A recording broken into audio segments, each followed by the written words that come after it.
reports and the issue of prosecution is effectively met. Sir, on issue of handling and presenting of prisoners, this one affects us.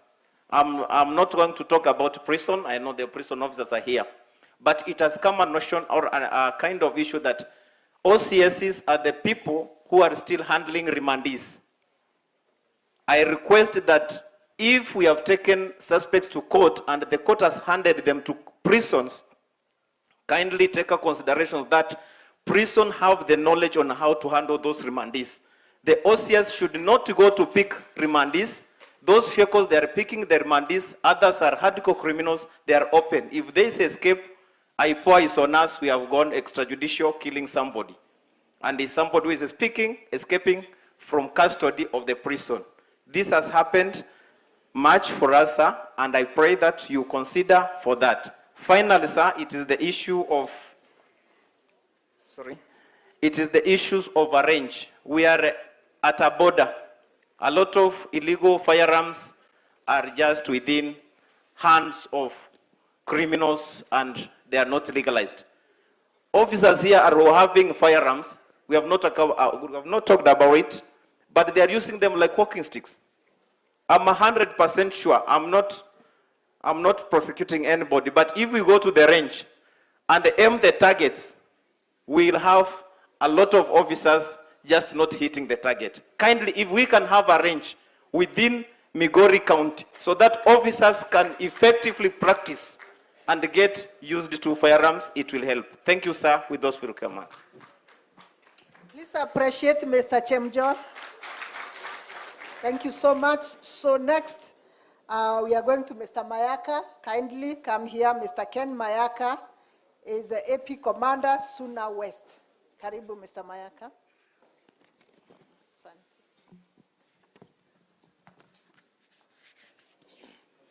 Our Honorable Cabinet Secretary for Interior and National Administration, Honorable Kipchumba Murkomen. Yes, and all protocols observed. I am SP Kennedy Ongoro Mayaka, Commander AP Suna West.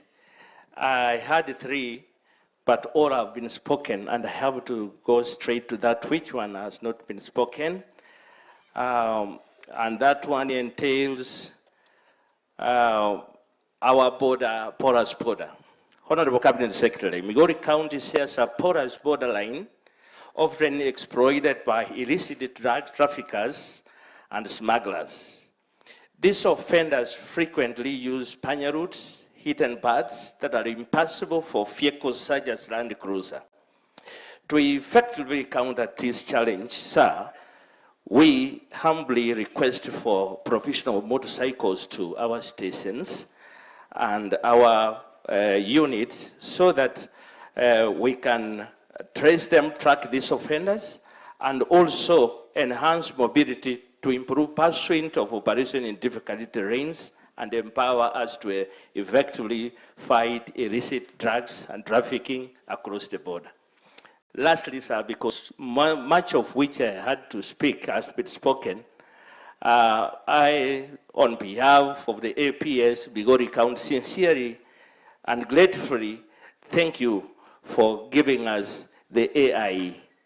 But what I feel that should be done, we kindly request that in future allocations, considerations be given to factor in some funds for constructive construction of armories and the maintenance of the remaining police houses within our AP lines.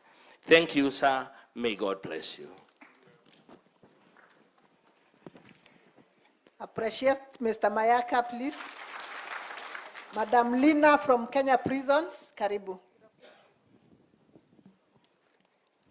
Thank you, sir.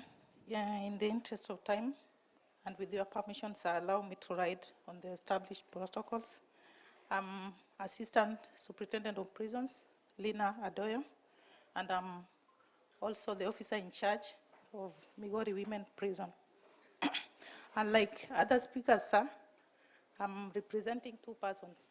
I'm representing my colleagues in Migori County, and I'm also representing my clients, the inmates. So, again, in the interest of time, sir, with your permission, allow me just to read the concerns of the officers first. And I want to report to you that we are not complaining. We are a motivated, well-motivated workforce. And just to begin with is to appreciate, number one, that we were recently promoted. The recently promotions have really boosted morale and motivation of the officers across the service. Number two, the salary increment. We are grateful for the recent salary increment announced, although not yet reflected in our pay slips, but with the communication from the Commissioner General of Prisons, we are confident that come the end of this month, we are going to take home something. And number three, provision of uniforms. The recent issuance of new working uniforms, though limited, but has enhanced our officers' sense of identity, professionalism, and pride. Unlike in the past, our officers are now smartly dressed. And thank you so much for that, sir. Number four, we have improved working environment. We commend the ministry's effort and the department's effort to promote mental health, awareness, and support within the service. And number five, we have enhanced security measures. Despite limited resources, we've successfully reduced incidents of contrabands and inmate violence within these facilities. We are so committed, sir, to deliver our mandate as a service in this county. And then the last one to appreciate is that we have correctional service awards, which is done annually to reward those officers with excellent performances. And this, again, promotes hard work amongst the officers. As I told you, sir, we are not complaining, but we can complain just a little bit. You've heard the officer from DCI talking of taking inmates to court. And sir, our core mandate is timely and safe production of inmates, remandees to court. And we are not doing that because we don't have efficient transport to take these inmates to court. So our request, sir, is that if we can be provided with enough vehicles which are safe for ferrying in remands to court, because that is our mandate, safe production and timely production of inmates to court. Another challenge, sir, is congestion.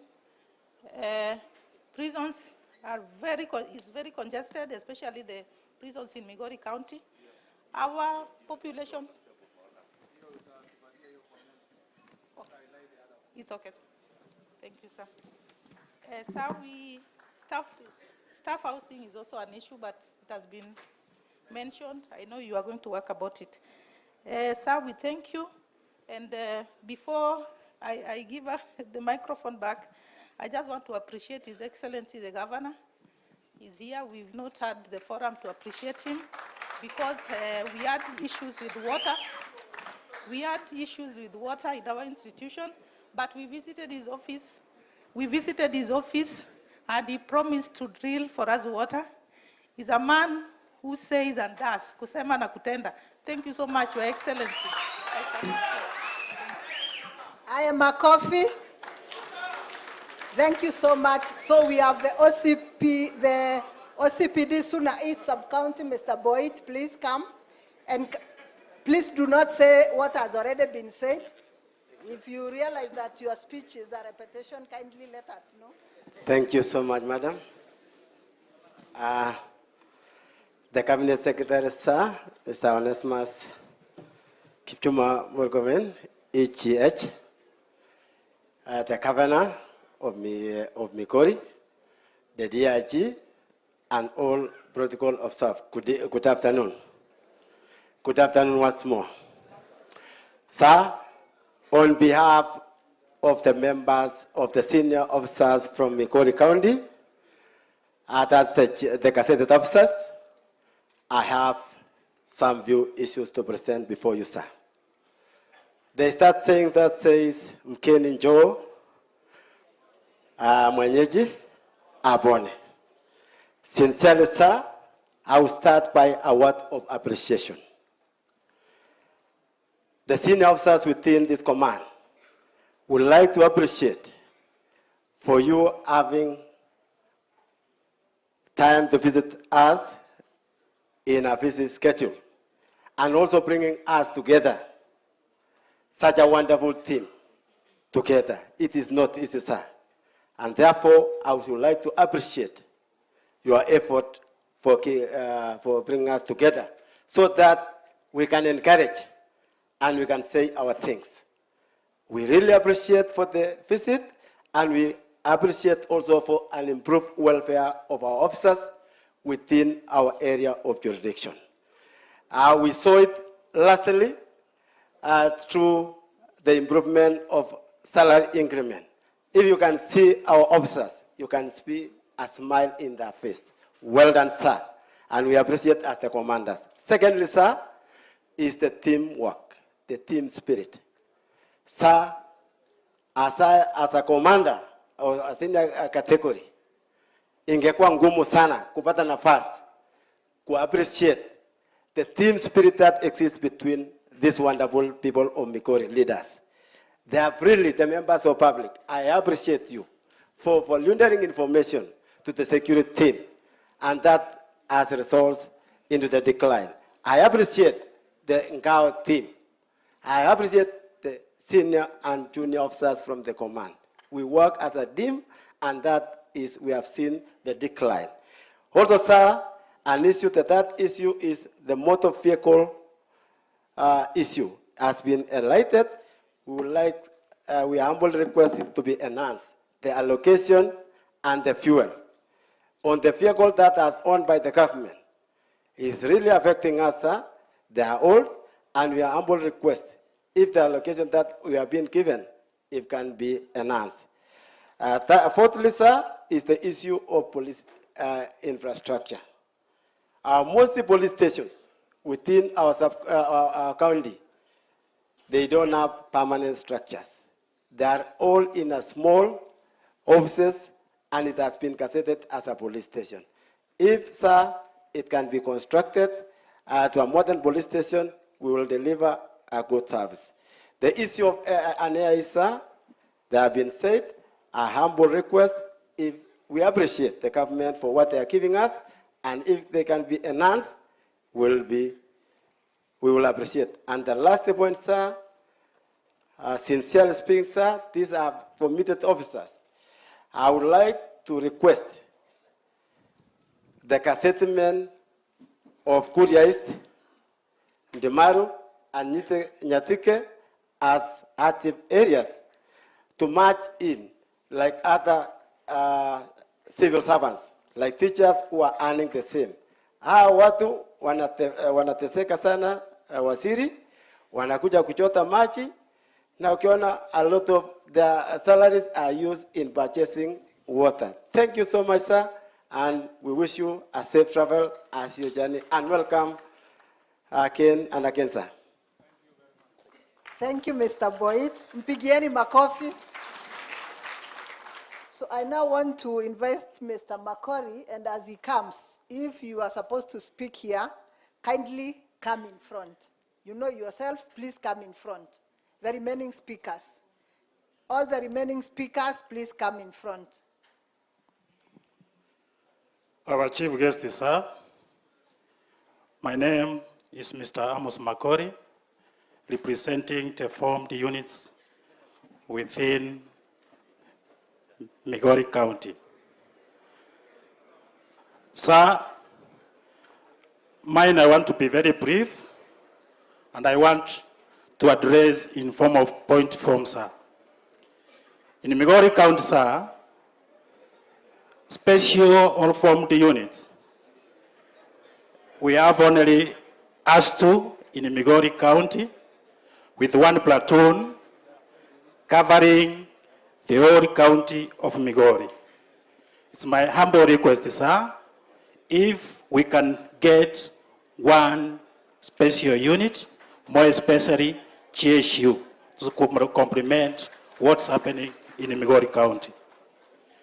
The second point, sir, is the challenge of tracking livestock when an incident happens.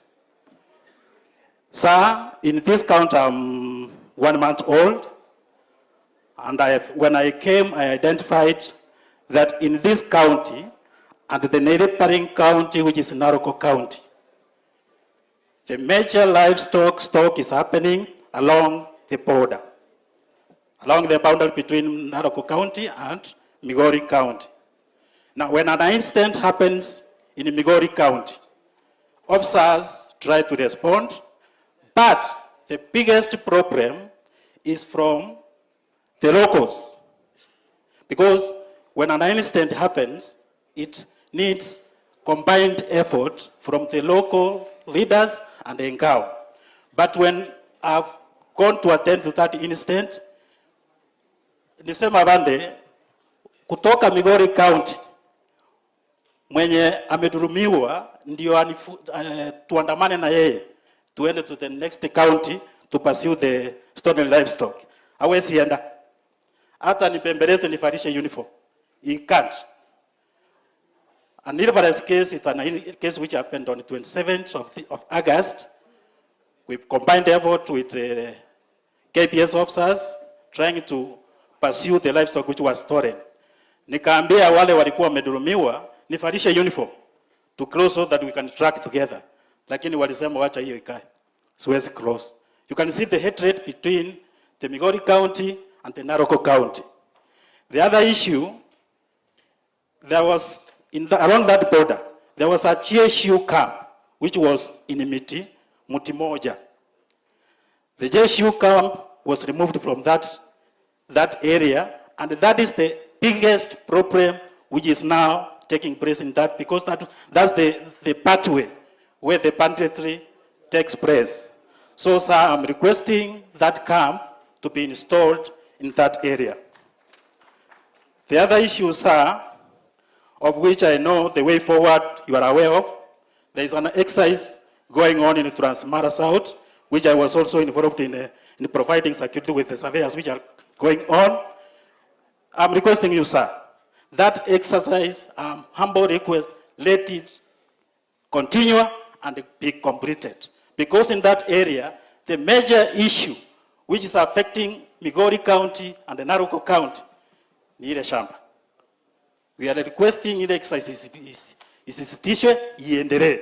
Because right now, I'm aware, iliendelea ikafika mahali, but right now, inaendelea sana. The other issue, I'm emphasizing on the request of disarmament. If at all we call out this incident of the disarmament exercise, hii bunduki yote iko kwa raia, tuchukue alafu hiyo itatusaidia.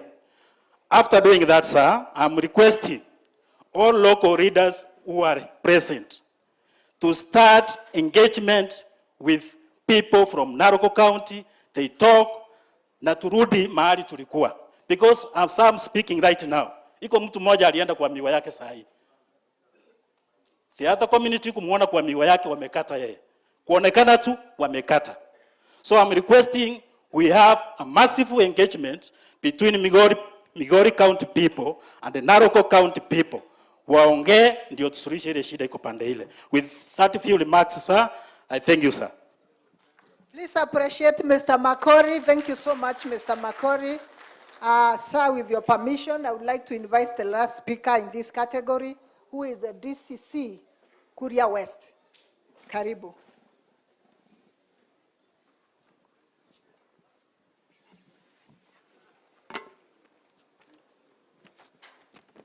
Our CS, sir, allow me to write on all the protocols that have been observed. Ladies and gentlemen, my name is Andrew Mwiti Matthew. I'm the Senior Deputy County Commissioner in charge of Kuria West Sub-County. I'm based at Kihancha.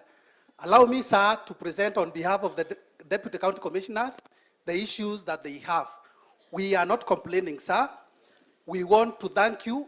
We want to appreciate your office and the ministry, and also the government in general for the work that has been done so far. We have very good uniform, as you can see. We are shining. We have vehicles that are fueled every time. We appreciate, sir. We have very good offices. We appreciate all the work that you have done to us. We want to thank you for the promotions of the DCCs. Thank you, sir. I want now to raise very few pertinent issues that affect our operations in the sub-counties. Sir, Migori has 12 sub-counties, and 7 out of the 12 sub-counties border Tanzania.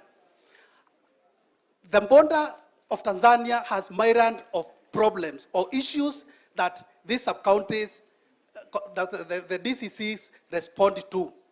We want to request, sir, because of the major issues that we respond to, in addition to all the other issues that we deal with, the cross-border issues, security management across and with the Tanzania, we want to request, sir, that Migori County be considered as a unique county, be considered as not a normal county like other counties, because the challenges that face this county are more than the other counties. This is therefore, sir, to request that you consider reclassifying the 7 sub-counties in Migori County. And these are the 4 Kurias, that is Mabera, Kuria East, Kuria West, Mabera, Timaro, the Suna West, the Nyatike South and Nyatike West to be classified as a unique or special sub-counties, so that as you allocate AIEs, sir, the security operations AIE can be enhanced. Thank you, sir, for that, for accepting that. I also want to request on behalf of the DCCs, the issue of office space. Sir, 5 out of the 12 sub-counties do not have decent offices. And these are Mabera, Ntimaru, Nyatike South, Nyatike West, and the Suna East. Afande, image is everything. When members of the public come to our offices to seek for services, they come expecting to meet a very good DCC, and you have deployed very active DCCs. You have deployed officers who provide services. But now the structure that members of the public come to, it is in a pathetic state. In some instances, officers have to stop the meetings midway because it is raining, because the roofs are leaking. So we are requesting that, sir, you consider allocating development vote for the construction of offices for these 5 sub-counties that I've mentioned, sir. On the issue of mobility, sir, that has been mentioned. We want to thank you. We have mobile vehicles which are well funded. We want to request on behalf of the 5 sub-counties that were newly created, those that do not have mobile vehicles, and these are Rongo, Awendo, Ntimaru, Nyatike West, and Nyatike South. Those sub-counties have problems of mobility. They do not have serviceable vehicles. So responding to challenges of security has been a big problem in those sub-counties. Kindly, sir, consider providing those sub-counties with vehicles. Sir, I have 2 more issues. Allow me to talk of deployment of security departmental heads in the newly created sub-counties of Mabera, of Ntimaru, of Nyatike West, and Nyatike South. Afande, we are sharing the OCPD, we are sharing the DCI, we are sharing the NIS, and we are unable to undertake our mandate because of the sharing of these officers. Without prejudice, sir, I want to request that your office considers deploying sub-county police commander in Mabera and those other sub-counties that I've mentioned, sir. Thank you, sir. We are bordering Tanzania, and the security road that links the border is in a pathetic state. I'm talking of this road that connects Motemorabu, Komomwamu, Isebania, Nyametaburo, and Nyamtiro. This road, sir, is very critical in security operations. And we want to request, sir, if you can allocate some security funds for the rehabilitation of this road. I know the county is doing their part. I know the MCAs are doing their part. I know the area MPs are doing their part. But you can kindly consider supporting them in maintaining this road.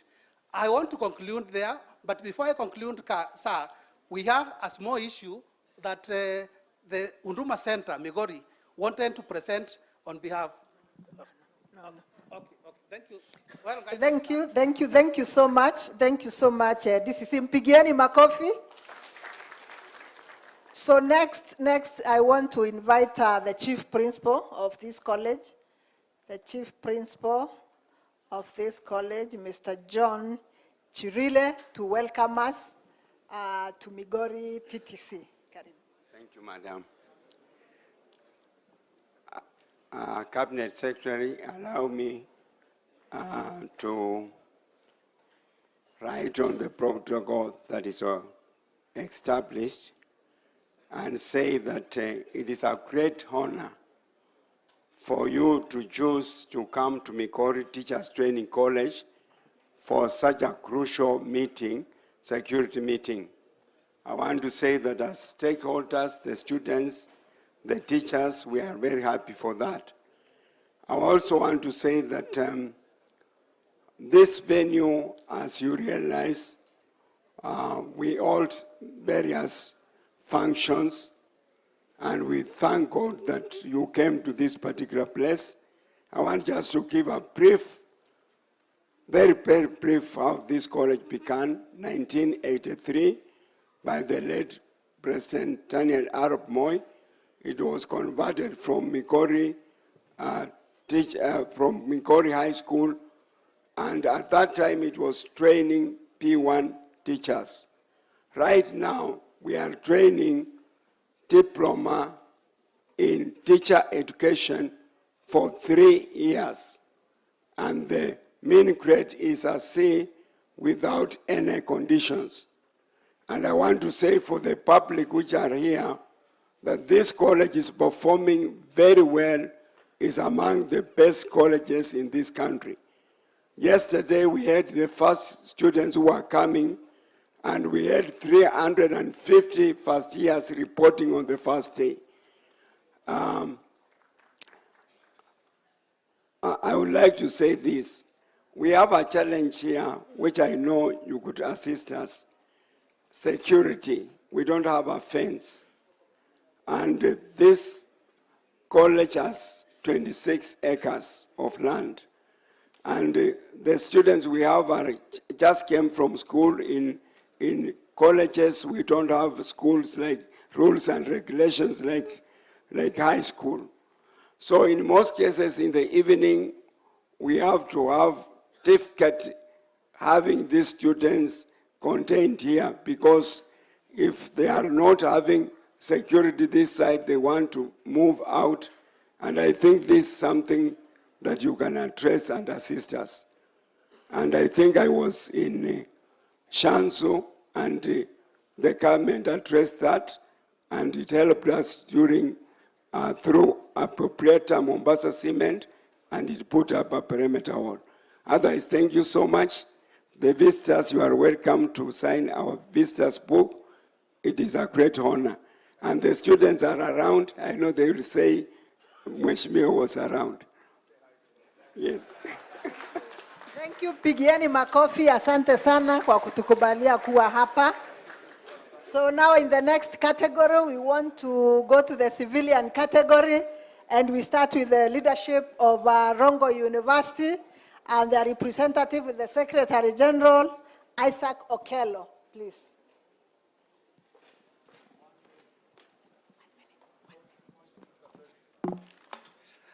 Thank you to our able CS. Allow me ride on the already established protocol. I'm standing to represent the institutions in Migori. That is, just to mention a few, we have Migori, Rongo University, we have Migori TTC, Siala, and others. So thank you for allowing us to come to such a question when we talk about Jukwaa la Usalama. And usalama wetu, hata sisi wanafunzi will like to be enhanced when it comes to state. Allow me say the following. The first issue I'm going to address as the president of Rongo University and to several other institutions. First, we are faced with the challenge of appeal and call to action, and therefore we'll also task, or we are going to request an enabling strong partnership, faster response to crime scene, increased police presence, and even investing in CCTVs and emergency system, Bwana CS. The second one is we talk about mental health and protest. Allow me say that when we talk about mental health, Bwana CS, I heard you saying about illegal drugs being used by youth. It is because of our mental stability that we get into opportunity because of harassment and maybe problems that we face in our campuses. We get an opportunity to get ourselves into these drugs. And we can't imagine that our generation tomorrow without youth. If we don't have youth, then we don't have a country. Therefore, Bwana CS, we are going to request for access to this counseling and community support. And this one require each and every person within to aid us in this one. Lastly, we are going to talk about physical security and threats. In our institution, most of the times we get students are being attacked with the robbers and even attacking students. This one may also cause fear and disrupt education. Therefore, we are going to request for an enhanced constructive, not just an instruct, but we are going to request for constructive patrol units that are moving within our institution to allow us be safe wherever we may be. And even a crisis that we always feel in our institution is prolonged blackouts. Just a few days ago, Rongo University, we experienced at least almost 9 hours with the blackout. This one is a threat to our security. Lastly, allow me to thank you, Bwana CS, and even the stakeholders for this commitment. As a strong believer of Usalama bila breki, allow me say this one, tusiharibiwe moods, let our security be a priority. CS, we were told that we are free to choose, but we are never free from our choices. We are going to have to choose, but we are not going to be free from our choices. We are going to prioritize our security. Taking a photo with you will be my request. Thank you. Thank you very much. The CS will... Thank you. So our next speaker is a representative of the youth. Please, Mr. Othello Martin. Thank you very much to the CS. Now you have gotten to the engine of the youth in Migori County. All the issues that were being raised over here, the people that have into the position that brings to the effect of this particular matter are the youths, and here we are. There's an issue in matters of the police officers in various stations. Some of them take long in some station. Getting to the rapport or the relationship with the public, it becomes of a problem for them to curb the issues, including maybe theft in such particular areas. That is a matter that is supposed to be addressed. All police officers who have taken long should be transferred to other stations. The drug and substance abuse. This is what has led to all the issues that have been mentioned over here. The theft cases, robbery that have been mentioned, and all is happening because of peer counseling that has gotten weak in Migori County, and that one calls for immediate or an action that is supposed to be taken in ensuring that we have peer counseling within Migori County, or it's supposed to be into a position that it's enhanced. Another issue is about the FGM. CS, you are going to sacrifice all the assistant chiefs and the chiefs that you have gotten to mention. This is a weighty matter. A weighty matter requires the attention of all the local leaders in that environment, the church, and all the elders in that region. The assistant chiefs and the chiefs that got to stand up from Kuria East and Kuria West, some of them went through this process. Some of them went through this FGM. Curbing this problem will be difficult if even them, they went through that process. This is something that the elders in Kuria believes that is a rite of passage, that what we must get to doing as a youth leader in this county. I really believe that we must bring all the local leaders, the elders, and all the religious leaders in this particular county. Another issue is about unemployment. Majority, I've heard about the speakers that have gotten to speak before. Some are speaking about promotion, some are speaking about infrastructure. Youth, there's nothing we can get to speak about because we have graduated, we don't have jobs. Sisi tunauliza, uko na rungu na umebeba na uko na bunduki na uko na fire. Ama youth wenye wako hapa, ukirudi next juu ya hii broad-based system of government, na kama SG wa Gen Z wa Migori County, angalia youth at least tuingie huko, hiyo kitu yenye uko nayo, sisi tutaingia huko kama police officers. Lastly, civic education. We really need civic education in Migori County. Teenage pregnancy is a matter in Nyatike, is a matter in Suna West and Suna East. Tunakuomba, mimi nimekuja kama kijana wako. Let me lead this particular initiative ya kuhakikisha ya kwamba tumefanya civic education, we teach our youth, we do awareness in ensuring all the problems that have gotten to be mentioned over here are all curbed. Besides that, I'm not only the only youth in Migori County. I also have here a youth who, because this is a broad sector. Let me give him an opportunity, if you just allow CS just a second or a minute. Thank you. Thank you, Waziri. I'll use a maximum of 45 seconds.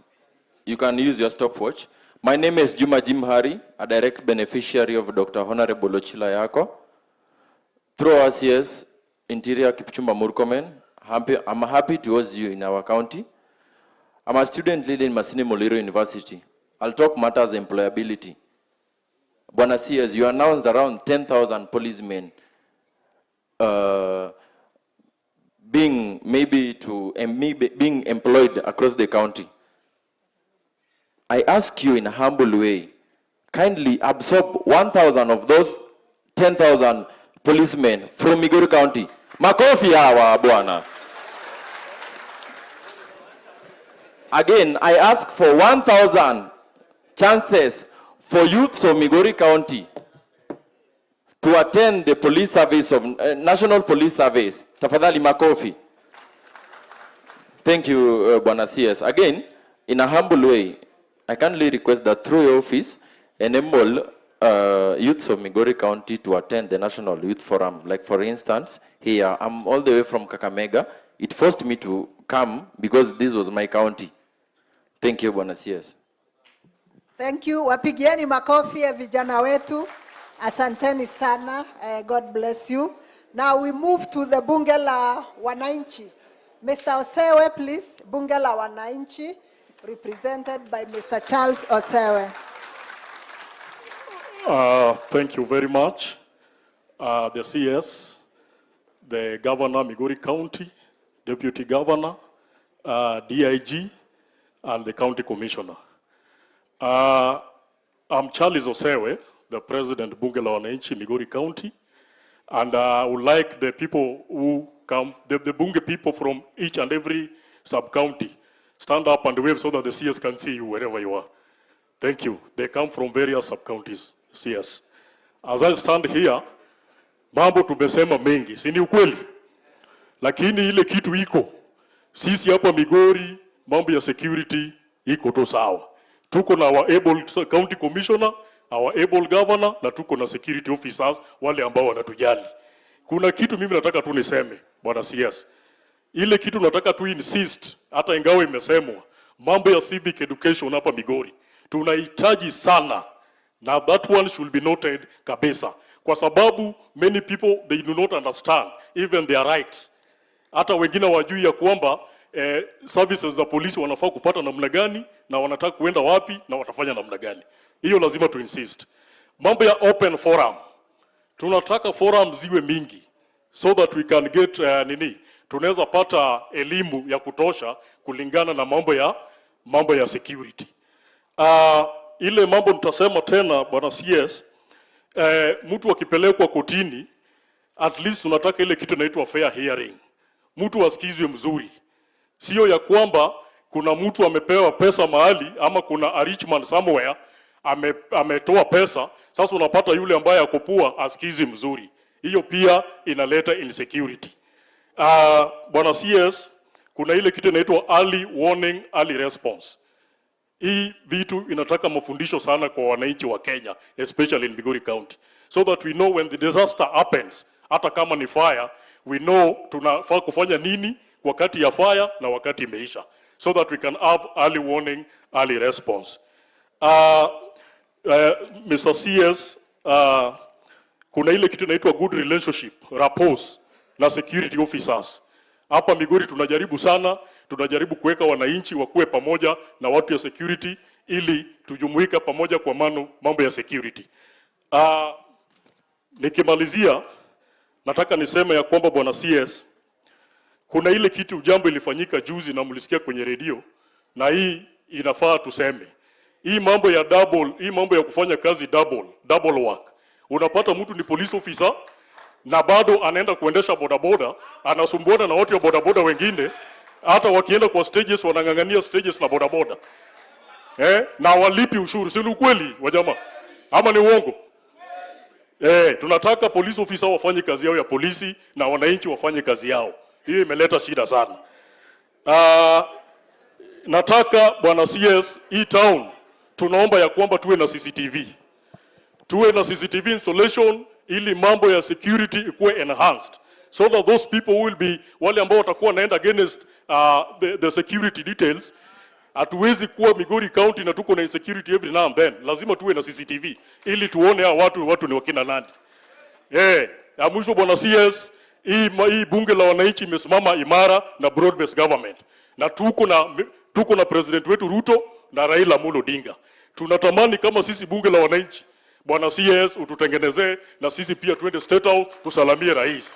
Ya mwisho bwana CS, ya mwisho, mimi naishi mahali inaitwa Oruba is in Suna West hapa. Imekuwa mali mbaya sana kwa mambo ya security, lakini kwa sasa hivi imetengenezwa na Oruba ni mzuri, na hata watu wengi saizi wanaenda kuishi Oruba. Na ili iko OCS amaitwa bwana Nteleo, wako wapi? Ametutengenezea Oruba sana hii polisi. Tafadhali ongeze mawe mkubwa. Hata ile chief anaitwa Charles wako wapi? Charles Oumba. Hata amejaribu sana. Bwana CS, sina mengi ya kusema. Niko na barua hapa, naomba upelekee Mr. President ukipelea. Asante sana CS. Mpigieni makofi. Asante sana bunge la wananchi. Sir, our next speaker will be Madam Angeline Boke, please. Madam Angeline Boke will be representing the peace stakeholders in Migori. Karibu, madam. Asante sana. Mheshimiwa Minister, Mheshimiwa Mbunge, security officers and all protocols observed. Nikisimama hapa nimesimama kwa niaba ya peace committees in Migori County. Sisi kama peace committees tumefanya kazi ya kupatanisha watu, tumefanya kazi ya kuleta amani. Way before tulikuwa na sponsorship kutoka kwa national government, tulikuwa tunafanya kazi under NCIC. From 2018 hatujakuwa funded, lakini tumeendelea kufanya kazi, kazi yetu ni kujitolea. Kitu kingine ambacho tulifanya wakati ambapo tulikuwa tukipata sponsorship, tulitembea kila kijiji, kila location, kila division, mpaka hata kwa county, mpaka tukawa na county peace forum. Na tumefanya hiyo kazi kujitolea. Lakini kutoka 2018 hatujapata any sponsorship, lakini tunajitolea kufanya hiyo kazi. Zaidi ya yote ile tulifanya ya muhimu ni kusaidiana na national government kufanya kusawishi watu wetu kurudisha bunduki, na bunduki zilirudi nyingi, especially from Kuria West na Kuria East, na nafikiria ziko katika record zenu. Kile kitu challenge ambayo sisi tumeona kama watu wa DPC, District Peace Committee, hatuja kumbukwa. Sisi tunajitolea mpaka saa hizi. Hatujawahi kumbukwa. President huwa anapeana presidential award. Hatujawahi pata hata kama ni karatasi. Tuko na count. Governor hajawahi tukumbuka kutupatia kitu chochote, hata kama ni karatasi, hata mwaliko tu, hata national days. Hawa ni Peace Committee, waacha waje tujumuike pamoja. Kwa hivyo kama Peace Committee, kusema ukweli, tumefanya kazi kwa nguvu, lakini hatujawahi kuwa awarded. Asanteni sana. Thank you, makofi kwake. Next is Beach Management Unit representative. The beach management units are very crucial here, especially for the fishing community. Waziri wetu, kwa majina naitwa Julius Odhiambo, nataka niende, sitaki niharibu muda. Naitwa Julius Odhiambo, nataka niongee kwa niaba ya wavuvi. Ukienda kuchukua leseni ya uvuvi, tunaandikwa kwamba tunaruhusiwa kuvua katika Lake Victoria. Tukiingia majini, tunapata harassment kutoka kwa Watanzania na Waganda.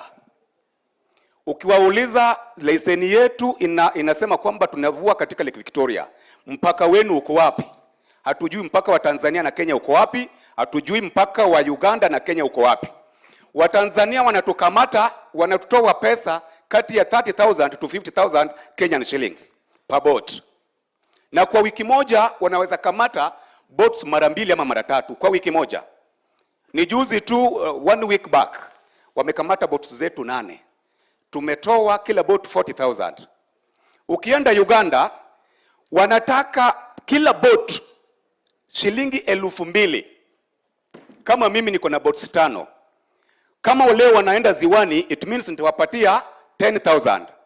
10,000 by kwa mwezi mmoja afande ni 600,000. Hiyo inaenda kwa Waganda. So tunapata shida sana kwa mambo ya uvuvi hapa. Tunaomba mtusaidie sana.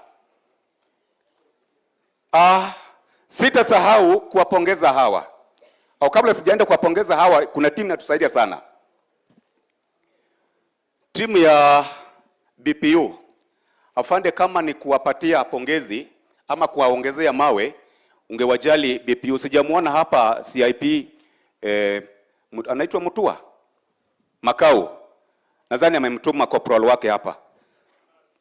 Afande, ni CIP, ningeomba umupandishe tu awe SSP. Na yule sergeant wake yuko pale awe IP. Ndio huyu corporal awe sergeant, wale constable wote wawe corporal, kwa sababu wametusaidia sana.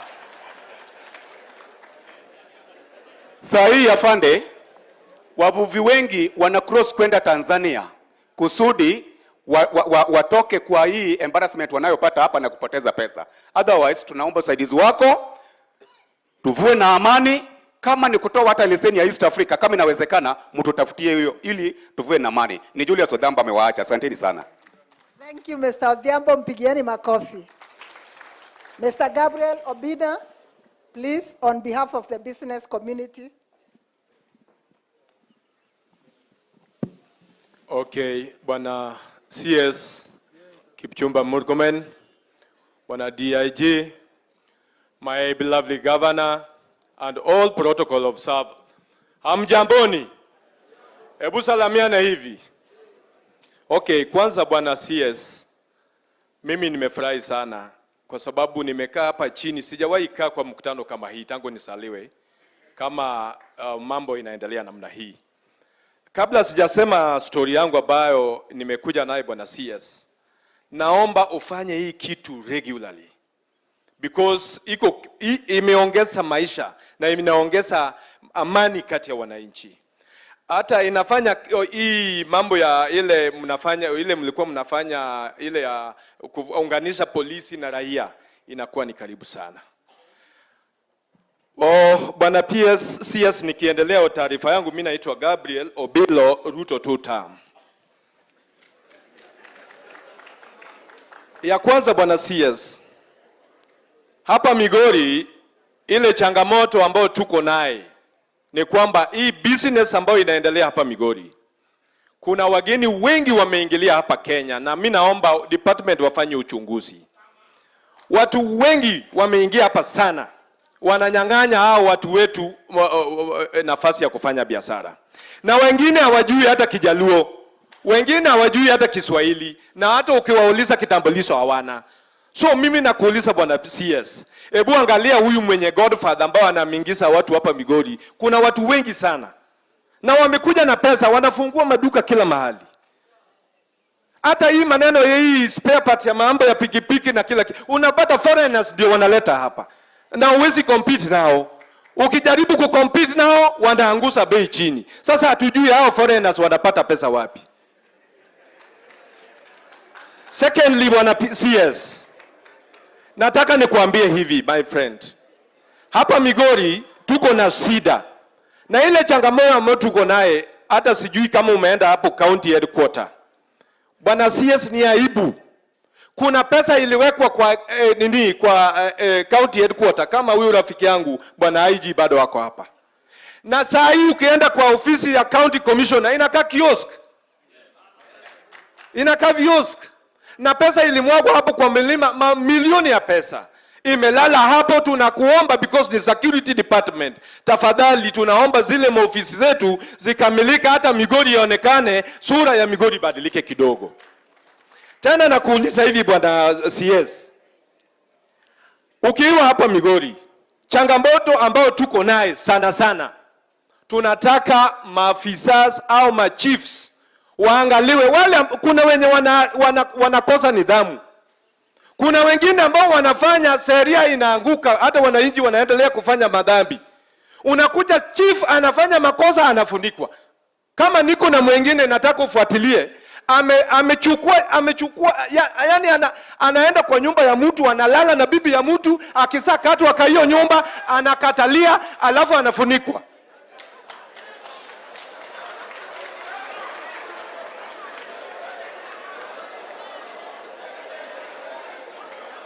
So bwana CS, vile umekuja, tunataka hivi vitu ibadilike, na tunakuomba. Sisi tuko nyuma ya William Samoei Ruto, na vile tuko nyuma ya William unajua ukikaa na matako lazima ukae na matako mbili. Huku ni Raila Amolo, huku ni William Samoei Ruto. Mungu awabariki. Asante sana, mpigieni makofi. So kwa niaba ya viongozi wa kina mama, tafadhali Madam Monica. Monica.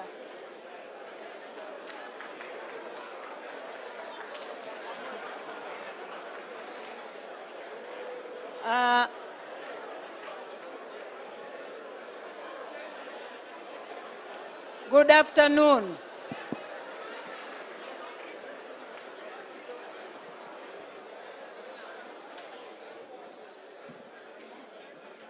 Let's have order, please. Order. Our guest of honor, sir.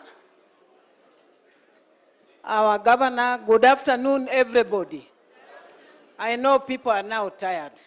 I can read, so I don't want to waste time. Our guest of honor, may I ask you to pass our joy and happiness to the president who has appointed many women to the various positions. And tell him we are happy. We are very happy because we can announce most of the names, but it is late. When a guest of honor, I only have a request. You know, the backbone of trading centers are women. May I ask if you can place so many police officers to protect the women when they are trading? You know, nowadays, hata kama unapiga kelele, nobody is coming out to help you. But the only person who can risk their life is only the police officers.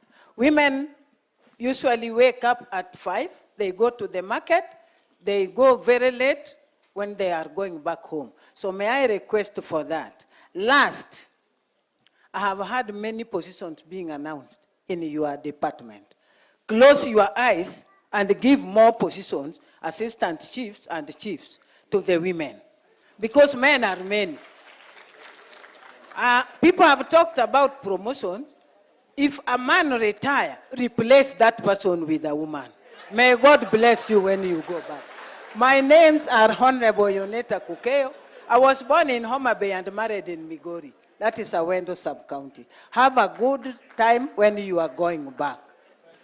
Thank you, mpigieni mama makofi. So next is Mr. Dennis Makale. He will speak on behalf of PWDs.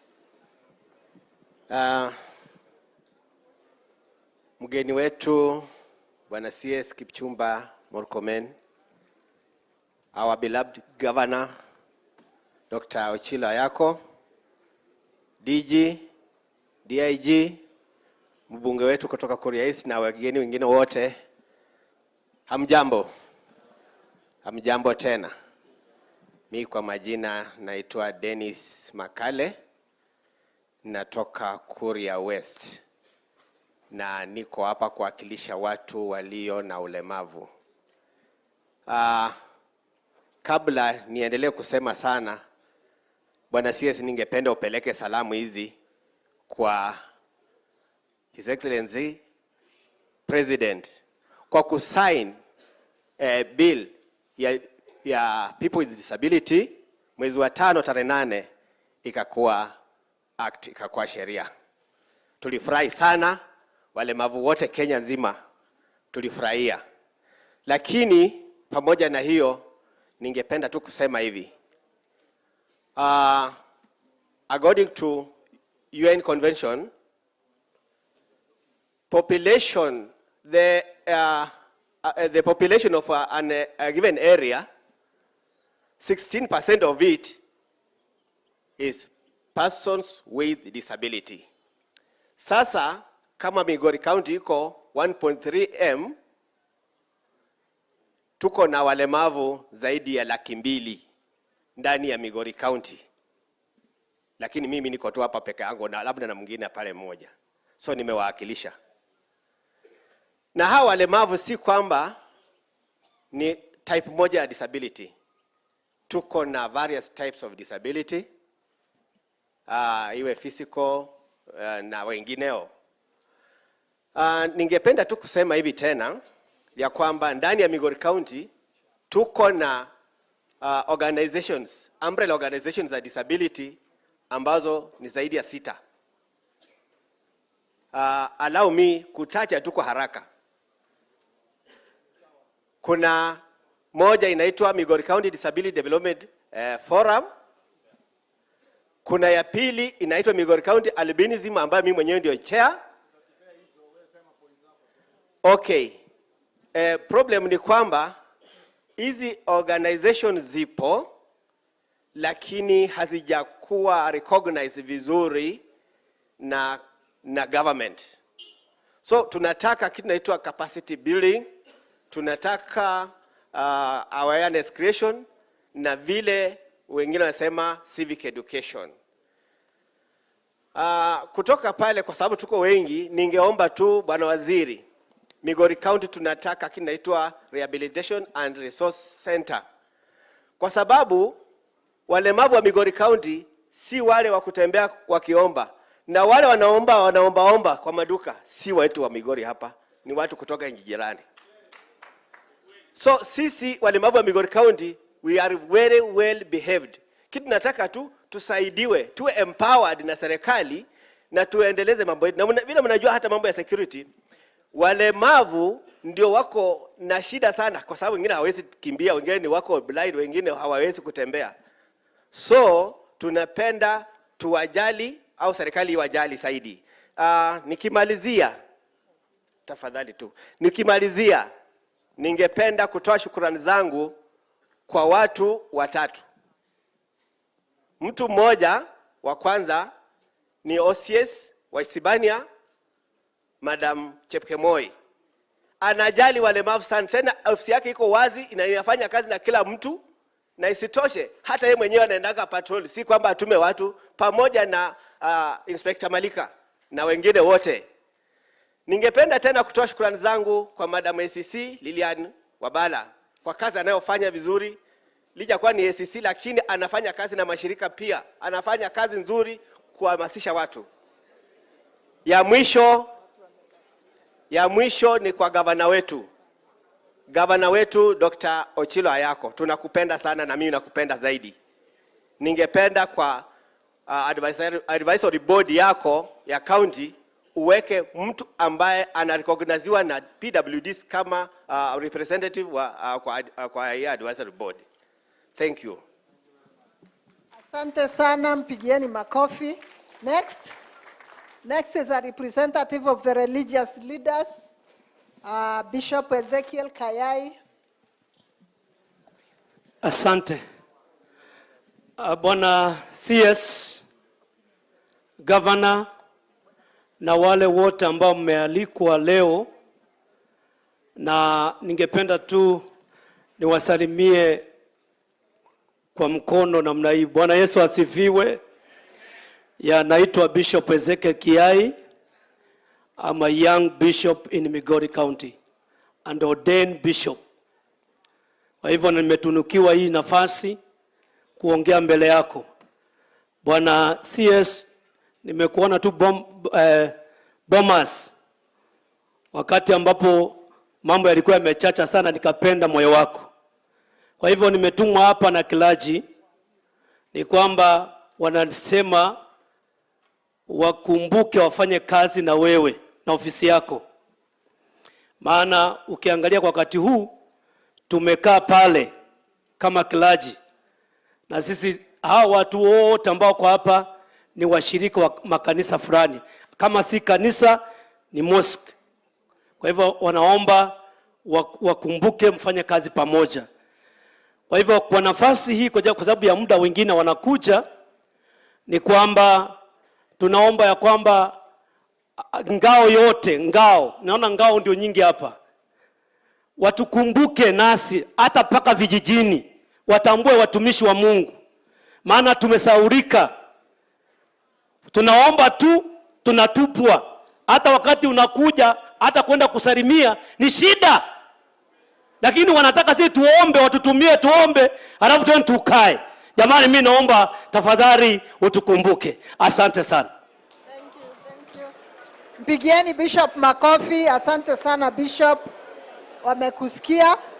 Sir, we have two last speakers who are our elders, and I'll start with Mr. Joseph Nyabori. Mr. Joseph Nyabori, karibu sana. Asante sana. Naona bado waziri anaandikia Bishop Kayai namba. Waziri, wakati ulisimama kuna jambo ambayo ulisema watu waongelee, na watu wamewacha hayo maneno. Mimi nataka kuongea kuhusu bangi na defilement, hizo ulisema. Migori, bangi katika boda yetu na Kenya na Tanzania ndio mahali wanailima. Hii Migori town hii nimewahi kuwa kiongozi. Iko pikipiki zinatembea kwa hii barabara na polisi wanajua tu. Wanaendesha mchana. Huyu DIG wako amekuwa hapa Migori. Bwana Masengele namjua sana. Alikuwa pale kwa ofisi ndogo hapo kwenye county commission. Hawa pikipiki hata leo uko hapa, nafikiri wamepita hapo wanaingia town. Na watu wataki kuambia we hiyo, wanakula na hao. Kwa hivyo wewe ukitaka kumaliza bangi, bwana waziri, polisi lazima wafanye kazi yao. Ndio ile bangi hii inakimbizwa hapa. Mimi niko na boma mbili, niko ingine juu huko, kuna ingine hapa. Nikiwa kwa hii boma, pikipiki zinapita mchana na inaendeshwa kwa speed ile sio ya kawaida. Inapeleka bangi sehemu ambayo wanajua hapa ndani ya hii town. Na hawataki kukuambia, hiyo ni ukweli. Si ni ukweli? Sasa wanawataki kuambia waziri. Alafu maneno ya defilement, mimi nataka kuchukua muda kidogo sana. Mimi kuna mtoto najua, waziri. Mtoto mrembo sana, msichana ambaye nafaa some awe hata mkubwa. Mtoto mwingine jirani yangu anamdefile mpaka anapata mimba. Mama yake ana mapato. Juzi alikuja kunifanyia kazi ya nyumba. Akanieleza hiyo jambo. Nikamuuliza, umewahi kuchukua hatua? Akaniambia bado. Nikamwambia, wewe ndio nitakushika. Sababu wewe ndio nafaa uende polisi, ureport ule mtoto wako amekuwa defiled na kijana ambaye anajua. Alafu anaenda anakaa chini na hiyo watu, sasa wanaongea ati huyo mtoto ambaye ni mdogo ataangalia vile hiyo msichana asijia na mtoto anasoma hapa Asar Johnson. Asar Johnson hapa.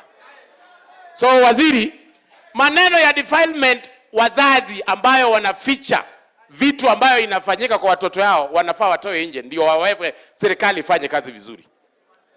Ya mwisho, mimi kuna wakati ingine tulikunywa chai pamoja na wewe pale Chester House. Mimi na guard wakili wakati ulikuwa nafanya maneno ya devolution, wakati mlikuwa nafanya drafting. So tafadhali vile uliniona wewe na hiyo roho ya kazi, fanya hiyo kazi na tupate kuendelea kama inchi na tupate vitu ambayo inatakikana. Asante sana waziri. Thank you very much. Mpigieni makofi. Waziri wa mwisho ni Bwana Paul Mwita. Paul Mwita ndiye atakuwa atatufungia hiki kipindi. Asante sana. Ndugu waziri, Mheshimiwa Governor, kamanda, maafisa wote waliopo, machifu, viongozi na umma, itifaki zote zimezingatiwa. Mimi nimekuja hapa kuzungumza kuhusu swala, mimi ni Mahindi Paul Mwita, nazungumza kwa niaba ya jamii ya Gwitembe ambayo kuna ile clash ya Ngata Kuria clashes. Nitaomba dakika 2 tu niweze kuwakilisha jambo langu kwa waziri. Waziri, kwanza nakushukuru na serikali yako ya ndugu Ruto. Nitaongea kwa ufupi. Ndugu Rais alipokuja pale Ntimaru alizungumzia kuwa tunaweza tukaishi na majirani zetu wa Kalenjin pale kwa win-win situation. Kwa uongozi wa mbunge wetu ndugu Maisori Kitayama tumekubali kuwa kama itakupendeza waziri, ukiwa unatoka hapa, vile vita imevunja familia, kuna watu wameoana pande mbili. Hata jana tukiwa kwa mkutano wa DCC, watu wa Ntimaru wanajua, kuna kijana, kuna mzee alifuatwa ndani, muda ule ule akauliwa wakati familia yake inaangalia. Tulikuwa kwa mkutano wa DCC na patrols zilikuwa zinaendelea. Kama itakupendeza waziri, kwa sababu wenzetu pale wametengeneza ile ADR ambayo mbunge wetu anasimamia pale bunge, na ile kamati ipo hapa, tuna chairman na secretary wapo hapa, tuwe na win-win situation, tuweze kuishi kwa amani ile ya zamani, ili tuweze kufanya mambo yetu. Tumechoka kuzika watu. Hata hapa tulipo sisi tunawahi ili tuende kuangalia kama kuna mtu labda amefariki. Tuna amani kabisa. Jambo la pili, kiongozi, kama itakupendeza, kuna economic empowerment. Watoto pale miaka 3 sasa hawaendi shule. Watu hawana chakula. Misimu 3 hawajavuna. Kama itakupendeza, pia economic empowerment katika presidential bursary iweze kusaidia wale watoto waweze kwenda shule. Pia waweze kupata chakula angalau. Jambo lingine la mwisho, how do we mitigate? Tunafanyaje ili kuondoa hii shida? Mimi tumeshauriana na wananchi wote wa Ngata na Kuria. Namaliza madamu dakika moja. Tumeshauriana, tumesema kama itakupendeza kiongozi, sisi tuwe na gazetted custom pale, kwa sababu hata shida kubwa tulionayo pale, askari waliokuja kutulinda wameigeuka kufanya biashara ya sukari kutoka Tanzania. Kwa hivyo yale mapato ambayo yanapotelea pale tunataka kuharness yaingia katika serikali kuu na county government. Tunakuomba utamke leo kama itawezekana gazettement ya custom pale, so that this in our Kalenjin, that is a tourist site ya kufungua Masai Mara na Serengeti. Tourism iko pale, tuweze kufanya biashara. Tumechoka na vita. Jambo la mwisho kabisa kiongozi, tunakuomba kama itakupendeza uje pale ufanye mkutano wewe mwenyewe. Maana hili jukwaa pia lingependeza kama lingewekwa pale. That is the most insecure part of this county. Tumefika hapa tunakula mandazi hapa Migori, lakini watu wetu wanakufa pale. Nakushukuru sana na umsalimie rais. Asante, mpigieni makofi. Kufikia hapo ningependa kuwashukuru wale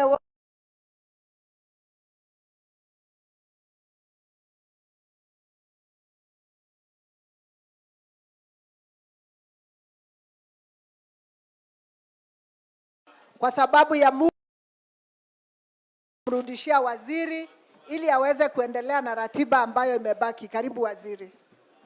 Haya, pigeni RC makofi. Wale hamjaongea ni tukienda the next round kama bado kuna wakati mtaongea. Ninawashukuru sana. Ninajua muda umeyoyoma, lakini mmesema mambo ambayo yanafaa na nitajibu kidogo alafu nipatie viongozi waseme pia. Lakini kabla ya hiyo ningeomba tusimame. Yeah. Haya, tufanye hivi.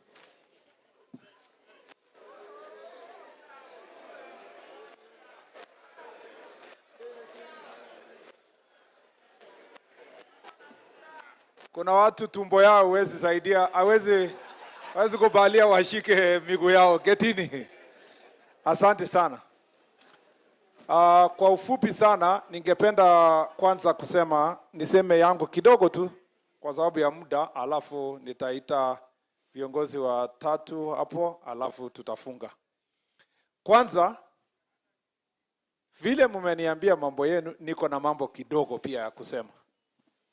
Ya kwanza ni kusema kwamba katika Migori County, kama vile Mama County alisema hapo awali, watu wote wa Migori wanajua leo serikali iko Migori Town. Si namna hiyo? Na wanajua mmekuja hapa kusuluhisha shida zao. So wanajua mkitoka hapa, ingawa mmekuwa na malalamishi mengi, wanajua ya kwamba kuja kwenu hapa mtatoka hapa na suluhu yenye itaweza kumaliza matatizo ambayo wanapitia. Kwa hivyo nyinyi ni watu wa maana. Ingawa wengi wenu mnasema mpatie AI transport nini, mjue ya kwanza kwamba sisi, nyinyi na mimi, ni baadhi ya Wakenya wachache sana ambao wako na bahati kuwa na kazi na kulipwa na wananchi kupitia pesa zao za kodi. Kwa hivyo we are among the few privileged Kenyans who have a job and they are being paid by taxpayer to serve them. Therefore, the first thing I expect kwa nyinyi ma chief, assistant chief, OCSs, na all the other cadre who are here, ACCs kwenda juu, ni kwamba we must take our job seriously. We must take our job seriously. Wangapi waliomba kazi ya chief ama assistant chief 1 year ago? Mwaka mmoja iliyopita wakaandikwa kazi ya chief, mwaka mbili, 1 or 2 years. Naona a good number of you. Yeah? Nyinyi mlijua hakuna ofisi ya chief. Mlijua chief ana AI. Mlijua kwamba chief ana motorbike, lakini bado mliomba kazi. Ukweli ama sio ukweli? Na siku ilienda interview, hata uliulizwa na interview panel, ukaambiwa hii kazi umeomba haina ofisi, haina gari, ukasema mimi I work under very minimum supervision and I am very creative. Kwanza kwa sababu ulikuwa unataka kazi sana na competition ilikuwa kali, ulikuwa unasema pikipiki ni ya nini? Si hapa tu mimi natembea kwa mguu kila wakati nazunguka hapa. Lakini kwa sababu sasa umeingia ofisi, umeongeza weight kidogo, unataka pikipiki. So the thing is, we must not use these all other things that are of convenience to serve to block us from doing the job we need to do. We must ensure kwanza kwamba we serve and we serve diligently. And for you to serve diligently, you must start by respecting yourself. You must respect your job, respect yourself. Vile unakaa, vile unaongea, vile unavaa, vile unatembea, lazima ikuwe ni kazi ambayo ikuwe wewe unakuwa somebody you respect your job. Heshimu kazi yako. Jiheshimu. Kuwa kielelezo. You are the best opinion leader the people have in your locality. Foster good relationship. Hakuna vile utakuja kama OCS, ufike police station fulani, ukae hapo umejifungia, imefika miaka 3, hata ujui nini inaendelea kwa community. uendi harusi hapo, uendi mazishi yenye iko sehemu hiyo, uendi mikutano na watu, umejifungia, kazi yako ni kupigia watu kelele na kuchukua kitu kidogo. It is important that we build good working relationship with the communities where we are. Number 2, you need to carry yourself as an example. As an example. Kama wewe ni chief, wewe ni chief, na wewe unafanya ile maneno ule jamaa alisema, unatumia ile kazi ulipata ya chief kunyang'anya, kukula kondoo. Literally. Wewe utasimamia nani kwa hiyo area? Wewe chief, unapatikana kwa nyumba ya mwenyewe, umekufukuzwa, unabeba longi kwa mkono, bado utasimama kwa baraza ya nani? Baraza ya nani yenyewe bado unasimama? Lazima ujiheshimu. You are the leader in that area. Wewe OCS. Sasa ukilewa kama ule jamaa alikuwa hapa. Tumekuwa na shida kwa hiyo area. For some time. Sasa nimejua leo kwa nini kuna shida. Kama wewe umelewa unalala kwa mtaro, kama unaweza lewa Thursday asubuhi na umejileta kutoka huko ukuje mkutano ya waziri, alafu kuuliza swali unasema naumwa na kifua, honestly.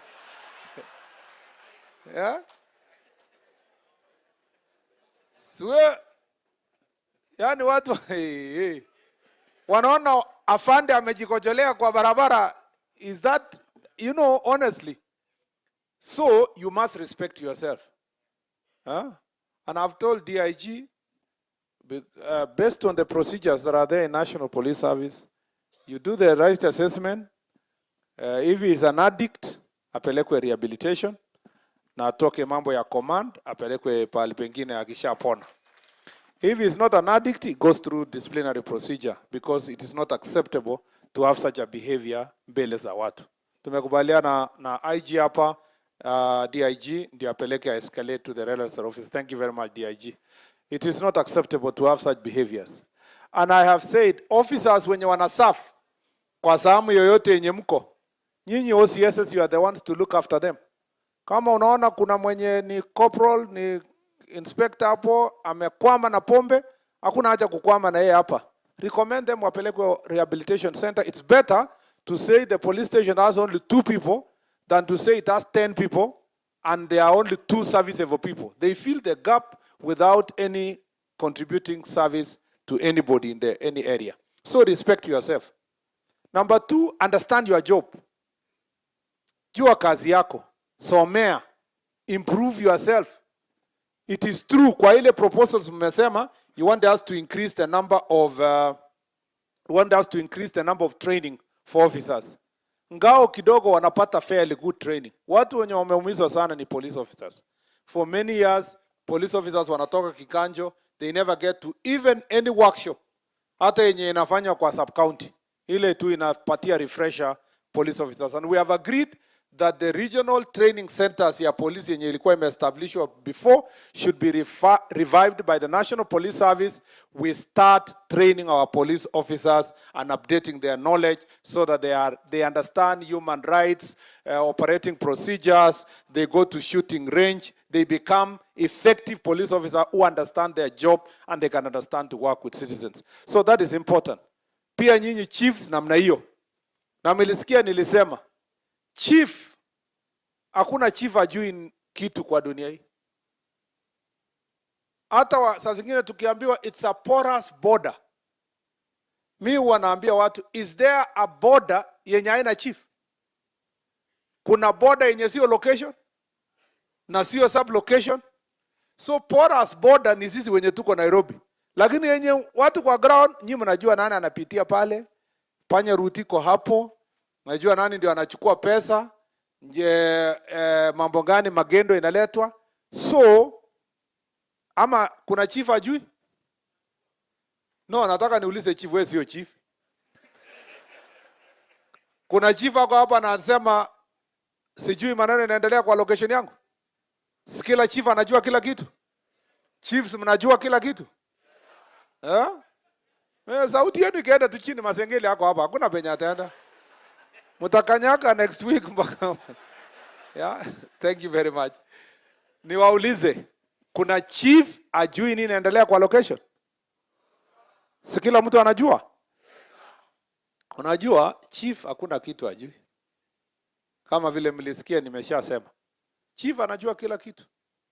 Anajua nani alilala wapi, akatoka wapi saa ngapi, alikuwa na nani, kwa sababu unajua chief sio peke yake, ako na network mpaka village elder. Na village elder kwa sababu hataki chief akosane na chief, akiona tu mtu amepita kwa na fulani na anaona inaweza kuwa ni a person of interest, ashamwambia chief, kuna jamaa alikuwa hapa, kulikuwa na nini. So chiefs wanajua mambo mengi. Na nyinyi ndio mnasaini ile papers ya kupatia watoto IDs. Ukweli ama si kweli? Ukiuliza chief huyu mtoto wa nane anasema hii mtoto ni ya Onyango, lakini Otieno anafikirianga ni yake. Tumekubali. Tumwandikie Otieno kwa sababu anaishi na yeye, lakini mtoto ni ya Onyango. Yeah? So kama chief anajua hiyo mambo yote, you have to be a knowledgeable person in your job. Usiende baraza kama chief na ukiulizwa kitu unasema sijui. Usiwahi kubali chief kusema ujui chochote. Hata yenye ujui ukue very creative. Unaambia watu hiyo maneno, bado tulikuwa tuna consult na DCC. Tukimaliza consultation nitakwambia what is the answer. Alafu mara moja unatafuta mtu mwenye anajua na unasema DCC ashasema ni namna hii. Na kumbe umeconsult your neighbor. You must always be knowledgeable. Si kweli ama si kweli? Kama unaenda baraza na kenye inaenda kusemwa hujui, chukua kijana ama msomi mchachari kwa location. Peleka yeye ufika baraza, naambia wananchi, kabla sijasema mengi niko nayo. Niko na mgeni alikuwa na machache ya kusema. Huyo mgeni aseme dakika ngapi? 30. Watu wapige makofi, wafurahi, waelewe. Wewe saa hizo unaandika notes. Ukisimama unasema nilikuwa hata na mengi kuliko huyu, lakini kwa sababu saa imeenda, tafanya kwa ile baraza ingine. Sina hiyo? Na watu wataelewa na utakuwa umesuluhisha ile shida ulikuwa nayo. Namna hiyo chiefs, you must always be knowledgeable. Ujue SHA ni nini, housing ni nini, economic plans ya president ni nini, mambo ya economy, mpaka ujue hata neno ya kusema tumestabilize, interest rates. Useme imekuwa stabiliziwa, exchange rate iko chini. Useme the economy is doing well. Yani ujue mawati yenye ukitupatupa hivi, watu kwa location wanasema, huyu mtu wetu, chief yetu ako mbele. Because a good leader must be a reader. Namna hiyo? You must always be a step ahead of your people. So you must seek knowledge, you must understand what's happening so that you can lead the people properly. Ya mwisho, corruption. Yenye imetumaliza kwa hii mambo yote kwa nchi ni mambo ya corruption. Kitu kidogo. Chief ndio assign kitu kidogo. Kwenda baraza, unaenda, unafanya kesi ya succession, unasaidia familia nyingine kwa sababu watoto yao wamesoma na wamekupatia kitu, ule mama mtoto yake ajaenda shule, unamzamisha, unaumiza maskini. The same to OCSs, the same to our police officers. Ule best commander alikuwa hapa, so tunajua tu ile maneno nilishasema. Please, tukue serious bwana best commander. Yeah? Hii kitu ya kusimamisha matatu. Na hakuna kitu unaona, unajifanya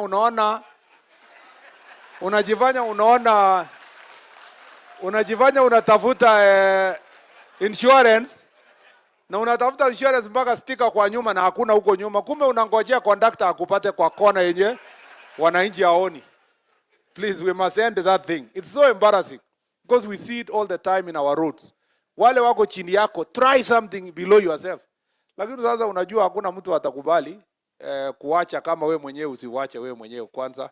Itaanza na wewe, alafu iende wenye wako chini yako. Si namna hiyo? Na sio traffic peke yake. Police officers ndio wanafungulia magendo kutoka huko na ethanol na bangi.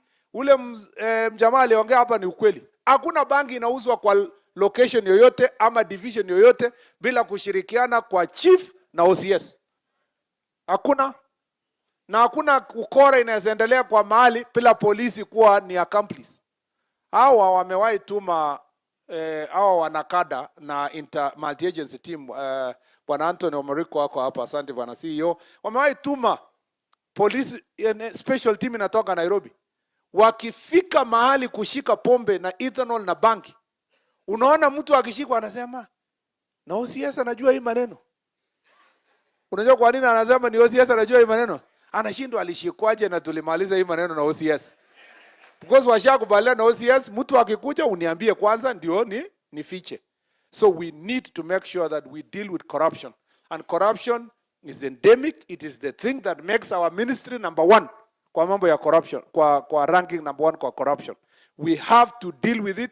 We have to expose it. Na nyinyi wananchi lazima mtusaidie tuhakikishe kwamba tunamaliza mambo ya corruption. Kwa hii county mmeniambia shida zenye ziko hapa. Hii shida ya Angata Barakoi na border issues between hapa na Narok tumeelewa to a good extent, and there are other measures we are going to apply. I like what this gentleman from that area ametupatia, including what he has written, and that is what your leaders have been telling us more often. I will come there for a baraza now there kwa ground ili tufanyie mkutano huko. Leo was to understand the general problems in the entire county.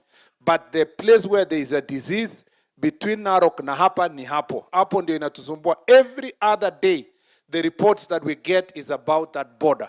And we want to restore relationship between residents of this county and the ones for Narok so that you can be able to live together. We will take firm action against the people who are inciting violence, the way you have requested, and the people who are perpetuating violence. The IG ashaambiwa mambo ya kupambana na wakora ambao wako na bunduki, we have a plan. We will not reveal the plan here, but utakuwa unaona tunang'oa moja moja. Ile ninawaambia tu wajitokeze mapema. Lakini tutatumia ile inaitwa intelligence led operation. Yenye haitaumiza mwananchi mwingine, tunakukujia wewe, tunafika nyumba yako, tunakuambia bwana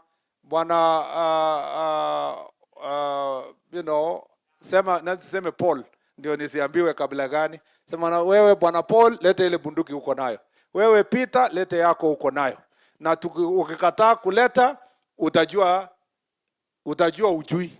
Naja niwachie hapo, so that we don't say beyond there. And this will be lethal, it will be targeted. We will get rid of all the guns that are in the hands of civilians. Kama tumeweza hiyo huko kwa bandits huko Kerio Valley, kwa mamelima yenye ni ngumu kuenda, inakuja kwa hapa mahali tambarare, we will make sure that that is done. And the National Police have has the capability and the ability to do it. It's just that we have delayed for far too long. We want to get rid of all the guns that are in the hands of the wrong people. Tumekuwa requested also hapa mambo ya formed up units. We will also work on that to increase the formed up units, the GSU, the anti-stock theft, and the border patrol unit. Watu wamesema hiyo ni chache. We are going to the IG, because we are now recruiting with the officers we are going to increase, we should be able to establish more formed up units. We have also the capacity to make sure that the DCI strength is improved so that they can do proper investigation. Number 2, kuna maneno hapa, tumesema ya defilement. I'm telling you, defilement cannot continue in society without familia kusaidiana kuficha hiyo maneno. Yeah? Na nyinyi chiefs na assistant chiefs, hakuna mtu mwingine atatusaidia, sio hata polisi, because this is an ngao job. Civic education, civic awareness, barazas. We must get this problem out of our midst. Tuhakikishe kwamba tumeondoa kwa kati yetu mambo ya ulawiti na kunyanyaza na kuumiza na ubakaji wa watoto wadogo. It is very painful. We need to deal with this issue. And we need to avoid the idea or the thinking that it's a cultural issue. Mambo ya FGM. Haijalishi ulipitia ama ukupitia. You know? What is important is that the law at the moment inasema FGM is illegal. And we must help each other. Ngao, working together with religious leaders, vile imesema na community, let's also sensitize our people. But eventually, ikiendelea kwa location yako, Ujaripoti kwa police, you are culpable. That is why ule chief alisema amemaliza yake. Amefikisha 99.9%. So you still have, wajana ile mtu alikuwa anakuja kusema chief hawezi peke yake. Kama wewe huwezi, tutafute chief mwenye anaweza. You know, because that is the reason why unavaa uniform na hii pastor hajavaa uniform. We must take this issue of FGM and gender-based violence very seriously because it is affecting our society, and we must work together to make sure that that issue, we get rid of that issue in our midst. The other issue tumeambiwa ni mambo ya mining. We have a plan. I'm going to sit down with my brother Joho so that, and this is not just the ministry of mining, it's also county government. We need a tripartite, enforcement, regulator, na county government. We sit together, mambo ya lands and so forth, because including environmental issues also, because the place is a bit disorganized. But government is not getting revenue, wrong people are mining, resources are not being shared, and the community is not benefiting. We'll make sure that we work on those issues related to mining. Mambo ya gangs.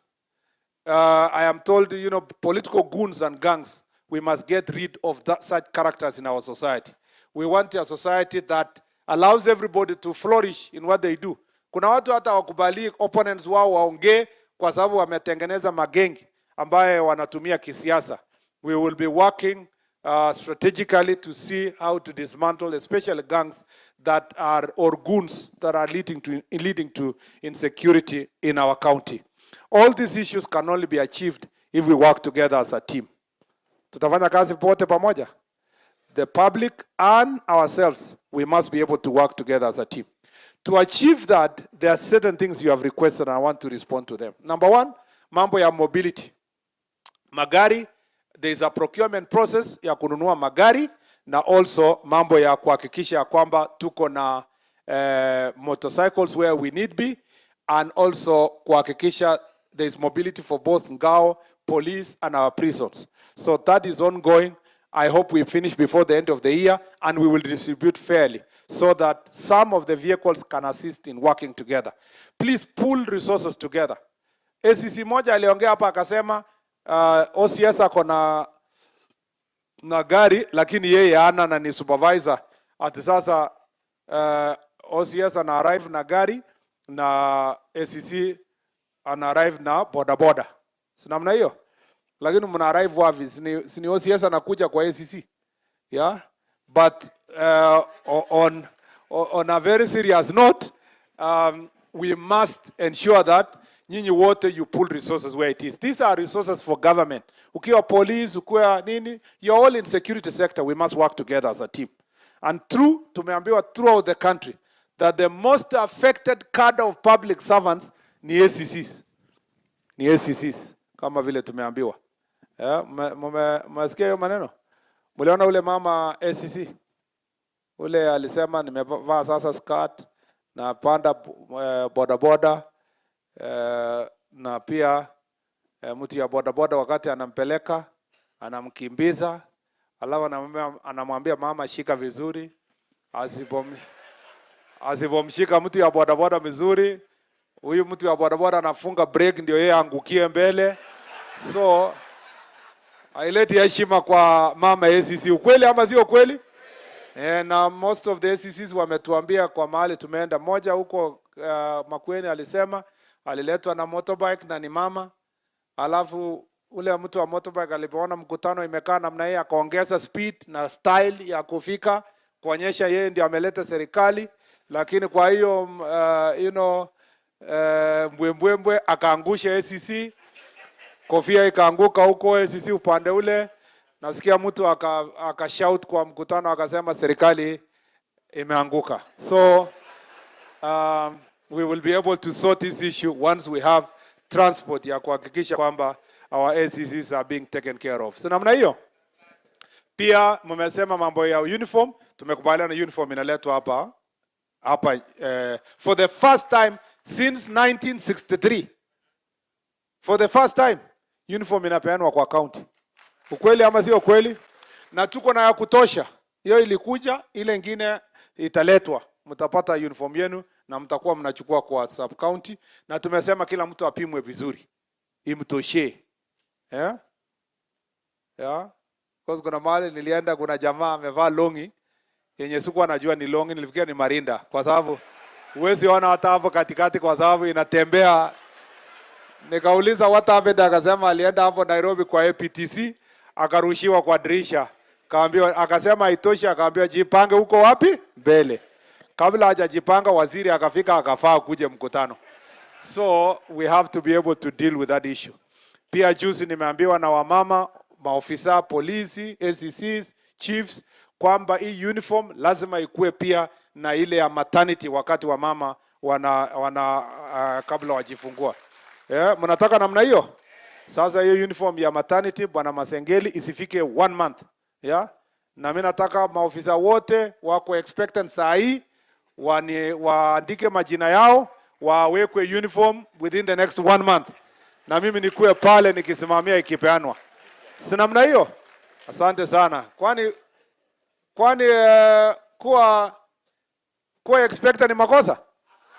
Polisi wengi wanaandikwa kazi wakiwa 18.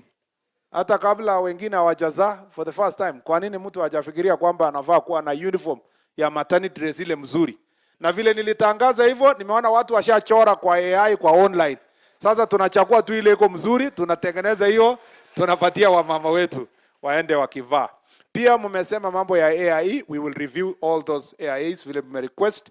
Pia mmesema mambo ya ofisi, we want to work, tumesha design the offices including police stations. Itajengwa iko na cell ya kutosha ya wanaume na ya wanawake, ya watoto wavulana na watoto wasichana, na pia ya transgender. Hiyo National Police Service ya design, it's being costed.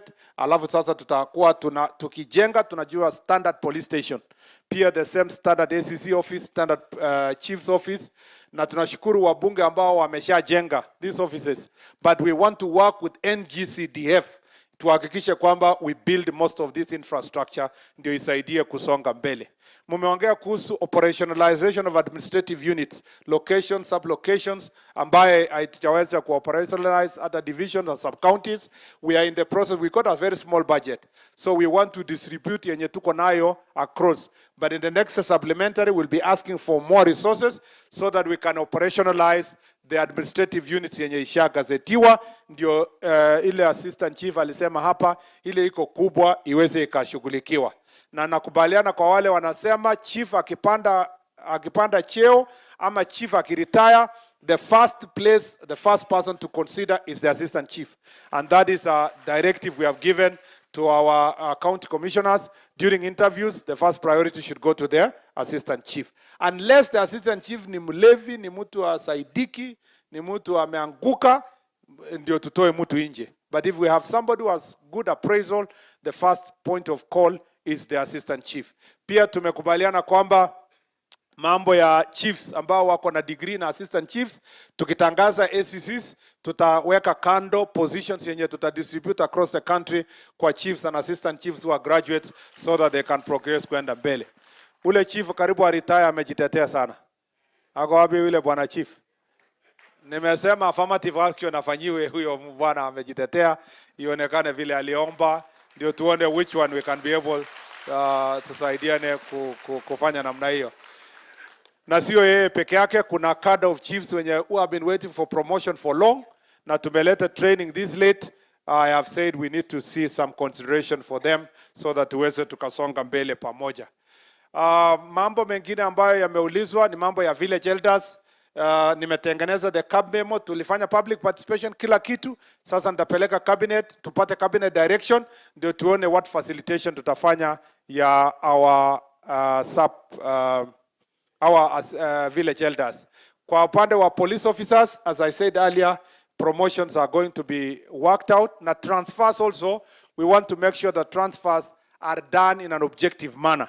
Police asikae police station for long, asikae operational area for long, ikuwe na proper movement. And we will be asking National Police Service to establish an application using technology yenye itahakikisha kwamba we are clear on how transfers is going to be done, mpaka ina indicate mtu amekaa hapi for far too long, so that we can do the necessary rotation.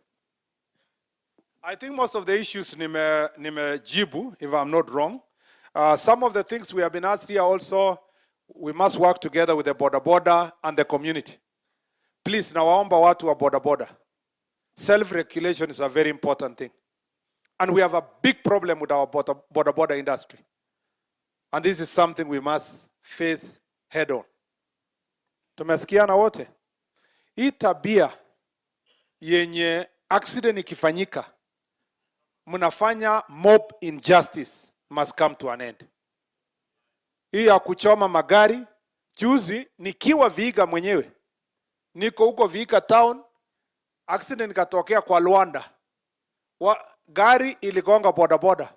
Watu wa bodaboda wakachukua sheria mkononi wakachoma gari.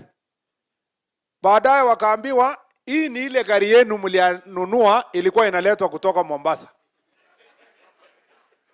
So they ended up burning their own vehicle. Mob injustice is not acceptable. And I want to request all of us to obey the law, to follow the legal process. Bodaboda wamepata jina mbaya kwa sababu ya these criminal acts. Kama ile ya juzi ambayo as I said earlier, my teacher Wanachalo Mbobo was killed by a person who was on bodaboda. So when we say we want to regulate how bodaboda operate, the routes they use and so forth, it's also to make sure that we deal with security challenges, security issues. Because unaona bodaboda is flying in a highway. What exactly are they doing carrying a pillion passenger in a highway? Yet it was a transport of last mile. Ya kuingiza watu to the last mile. Bodaboda community should be able to regulate themselves. Wajue watu yao, wajue huyu ni mgeni, wajue huyu is up to no good, and they must work with the police to share intelligence so that we can get rid of bad people who are going to misuse bodaboda sector to commit criminal activities. Because bodaboda is a multi-billion economic sector for the country. So we need to protect it from criminals who want to give it a bad name. And we have to work together. Mzee wa kanisa hapa alisema we must recognize churches. I agree. And religious organizations, churches, mosques, and other religious organizations are extremely important in shaping the society to become a good society. I agree that in our county security committees, we encourage our security teams to work with the religious leaders to help you to make sure that you achieve your objective. But also religious leaders, regulate yourselves. Help us with the problem of religious extremism. Kuna makanisa mengine yamekuja na dini zingine na extremism zingine, watu wanajificha kwa kanisa lakini wanafanya kazi ambayo haikubaliki. Please tusaidiane to make sure that that sector is streamlined. Mnaona ile shida tumepata huko Shakahola na kwa Binzaro, huko Chakama Ranch. After Shakahola ilifanyika, tumeokoa watu fulani, wamerudi mpaka Siaya. Mtu anatoka Siaya tena na watoto yake all the way to the same place kwenda kujificha huko ndani. Na kwenda kusupervise watoto yake wakikufa moja. Kustarve children to death ati ndio waende mbinguni. Some terrible religions. We must be careful as society. Na hiyo haitafanywa na police peke yake. This is why religious organizations and the community must work together to deal with religious extremism. Universities and colleges, leaders wamesema hapa, we want security in our community. Principal ya shule amesema the same. That is true. I have said in the sub-county security team, they must incorporate students, leaders, dean of students, and colleges around them to deal with security issues, because these are a very big establishment in our society. They bring in many new people. We must incorporate them in our security plan so that we deal with mambo ya drugs na mambo mengine ambayo yanaharibu nchi yetu. Haya yote yenye tumesema na kuna mengi ningesema, business community, PWC's issues, mambo ya unfair competition ya business, CCTV kwa our business. My friend Governor George, I think we need to agree in Council of Governors. Perhaps we all agree on a law that will require owners of buildings to put CCTV in their buildings. It will help us a great deal kupambana na mambo ya security. Where there has been CCTV, imesaidia DCI in most areas to deal with criminal acts in areas, especially urban areas. We can designate all buildings within municipalities must have CCTV. That will help in securing those businesses, but also in investigating crime around those businesses. It will help us a great deal to deal with those issues. Kwa hayo na mengi yamesemwa, yenye ningependa kusema, hii yote ni mazuri sana. Lakini kwa sababu ya saa, simunikubalie niwachie hapo. Si namna hiyo. Leo nimefunga ofisi Nairobi na haikuenda kwa hasara. Mambo yenye nimesikia hapa itasaidia kunyorosha mambo ya Yes, mambo ya fishing issues. Thank you very much. Mumesema mambo ya fishing issues, mambo ya BMUs and all these. All of them nilikuwa nimeaddress even with the press earlier. We are strengthening the Coast Guard unit, and we already have an agreement between us and Uganda on how together we manage the resources in the lake. And I want to say that in terms of border patrol unit, we are going to increase the numbers. We are also going to resource with more boats. We'll ongeza boats kwa Coast Guard unit. Napatia boat and to hire more people so that they can assist in making sure that the security in the area. And I want to thank the BMUs for the work they are doing and the fishing industry for what you are doing. You also need Ministry of Maritime Affairs to deal with the very issue yenye inahusiana na mambo ya sustainable fishing, so that we do not have conflict with our neighbors. And there are many other issues. Thank you for reminding me that, and many others that have already been recorded. I want to assure you one thing. The entire report, those memorandum mumeandika na maneno mmesema, the secretariat is here to andika the report. There will be a one big Jukwaa la Usalama report that captures all the issues and the policies that we will have agreed on. And it will be launched by His Excellency the President in a month or two. And that report will guide us to make sure that we implement everything. This is not a talk show. We must be able to work on the issues that we have put here. And I want to thank you for your time. It is now my singular pleasure to invite, do we have majority leader? Or do we have an MCA? Maybe the best thing to do here is to invite Mheshimiwa Kitayama. Akuje, alafu aseme machache, akaribishe na uonyeshe all the MCAs who are here and leaders who are here. Ukaribishe Mheshimiwa Gavana aseme machache, alafu basi nitafunga kutoka hapo. Asanteni sana na Mungu awabariki. Thank you. Asante sana. Atumpe makofi mazuri Mheshimiwa Waziri. Mheshimiwa Waziri, karibu sana Migori County.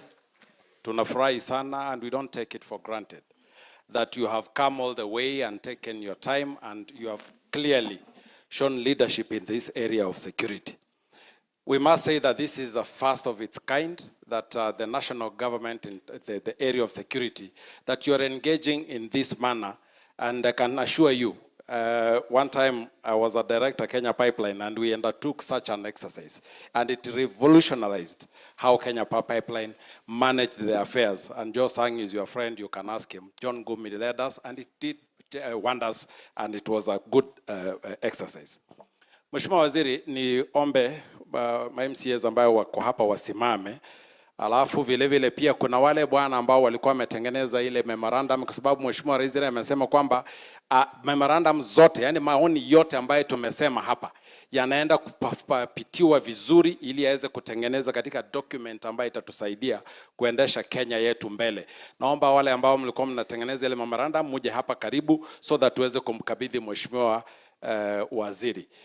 Kwa ruhusa yako Mheshimiwa Waziri, ni vizuri waone huyu Mwambura Caleb ndio anatoka katika hiyo eneo ambaye ina matatizo hayo, the border area pale Intimaru West. Ni vizuri ufahamu hivyo, na huyu pia is also directly affected upande wa Kugitimo pale.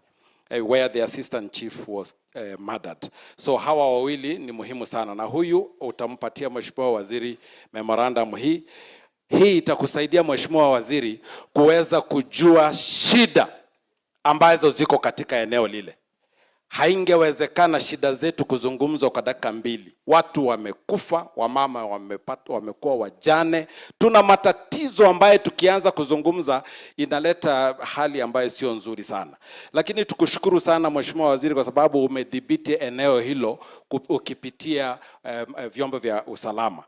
Mheshimiwa Waziri, Mheshimiwa Rais mwenyewe amekuja pale akazungumzia jambo hili na akatupatia maagizo Mheshimiwa Waziri kwamba tuweze kukaa chini sisi viongozi ambao tunatoka katika eneo hilo. Akatuagiza mimi na Mheshimiwa Sunkuli na Mheshimiwa Emurwa Dikil Johana Ngeno tukae chini. Mheshimiwa Waziri nakuomba na nikutume tafadhali, wewe ni rafiki yangu. Mwambie Mheshimiwa Rais atusaidie kutuconvene. It has become a problem. It has become a problem. I will elaborate baadaye kwako. Your committee ambayo inafanya internal security pale bungeni, nayo pia imechukulia jambo hili na uzito. It is doing very well. The report is soon out and we want to thank you for the participation ya wizara yako. Na vile vile ile kamati ya public petitions nayo vile vile inaangalia swala hili. So it's a big issue that I want to thank you that you are taking seriously. Sitaki kwenda zaidi ya hapo. Nichukue nafasi hii kumwomba deputy governor, yeye ndio atakarishipisha governor. So unajua kila mtu ako na kazi yake. Mimi nimefanya yangu ya Mheshimiwa Rais, nimetoa report card yake, kazi yake inaendelea vizuri. Mwambie sisi tuko pamoja naye. Huyu bwana naye ataongea hii nyingine ambayo iko hapa. Barikiwa sana, ukirudi tunakutikia heri. Asante sana. Mpe makofi mazuri Mheshimiwa Waziri. Asante. Asante sana Mheshimiwa Kitayama, CS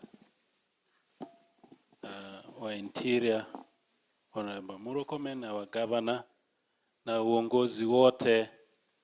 Bwana asifiwe. God is good and all the time. Bwana CS, najua muda imeenda, lakini ningependa kusema maneno mawili kabla nimwalike governor wetu ambaye atamalizia. Kwanza nataka kushukuru sana security agents ya Migori County. Wameweza kutuliza Migori County na wameweza kufanya especially political intolerance. Saizi Migori County tuko stable, tunasema ni asante sana kwa security team ya Migori County. Mheshimiwa CS, ningependa kuongelea maneno ya gold mining. Bwana CS, gold mining ni kwamba since it's not legalized, it's not licensed, it contributes a lot to insecurity, especially the area where mining is carried out, Kehancha, Makala and the other areas. Na kwa sababu ya hiyo, wenye wanafanya mining kwa sababu biashara haijakuwa licensed, they are not allowed to bank. So watu haweka pesa zao nyumbani. So unapata some of them wanauliwa kwa kufuatilia hiyo pesa. Kwa hivyo the urgency that hiyo biashara legalized na ikuwa controlled, watu wetu waache kumizana. And then the other thing, Mheshimiwa Kitayama ameongea kuhusu hii mambo ya vita huko Gwitembe na wengine.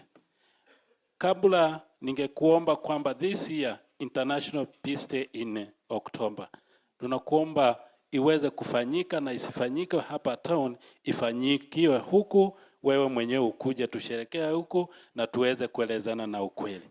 Na kabla hiyo haijafika, na kabla rais hajaitisha hawa politician wenzetu, wewe pia waambie watulize pole pole. They are the really inciters of the people along the border.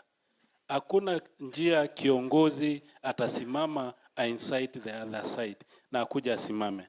Na pia ile CSU post imewekwa huko Bwana CS, ilitolewa kwenye ilikuwa ikapita kwa mpaka ikaweka the other side. So the JSU officers who are there, they feel that they are protecting the people from the other side, and this one here, as long as wakionekana kwa mashamba zao, wanaonekana wame trespass kwenda the other, and yet walienda the other side. So ingewekwa at the porter point where there is a dispute, lakini ikiwekwa huko haitatusaidia sana.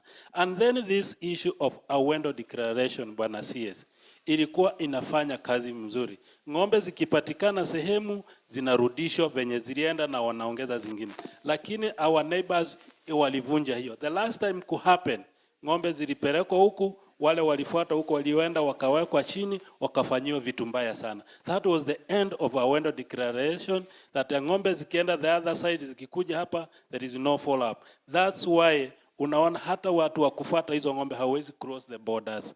So lazima tufuate some of the basic things za hizo. Na mambo ya FGM, mimi natoka Kuria, Bwana CS. Kitu hii kitu imekuwa worse last December. I was a witness. The FGM, it was extreme. It took us back 10 years ago. And one thing that happened is that the security team relaxed completely. Hao watu walikuwa wanapita mbele ya polisi, Bwana DCC hawaku coordinate anything, and in that reason, Bwana CS, hao unajua hii tohara inakontroliwa na wazee. Hao wazee wakijua DCC, SCC amekaa hapa, wanakuja na mthreaten. Wanakuambia tutakuroga. So let transfer ikue.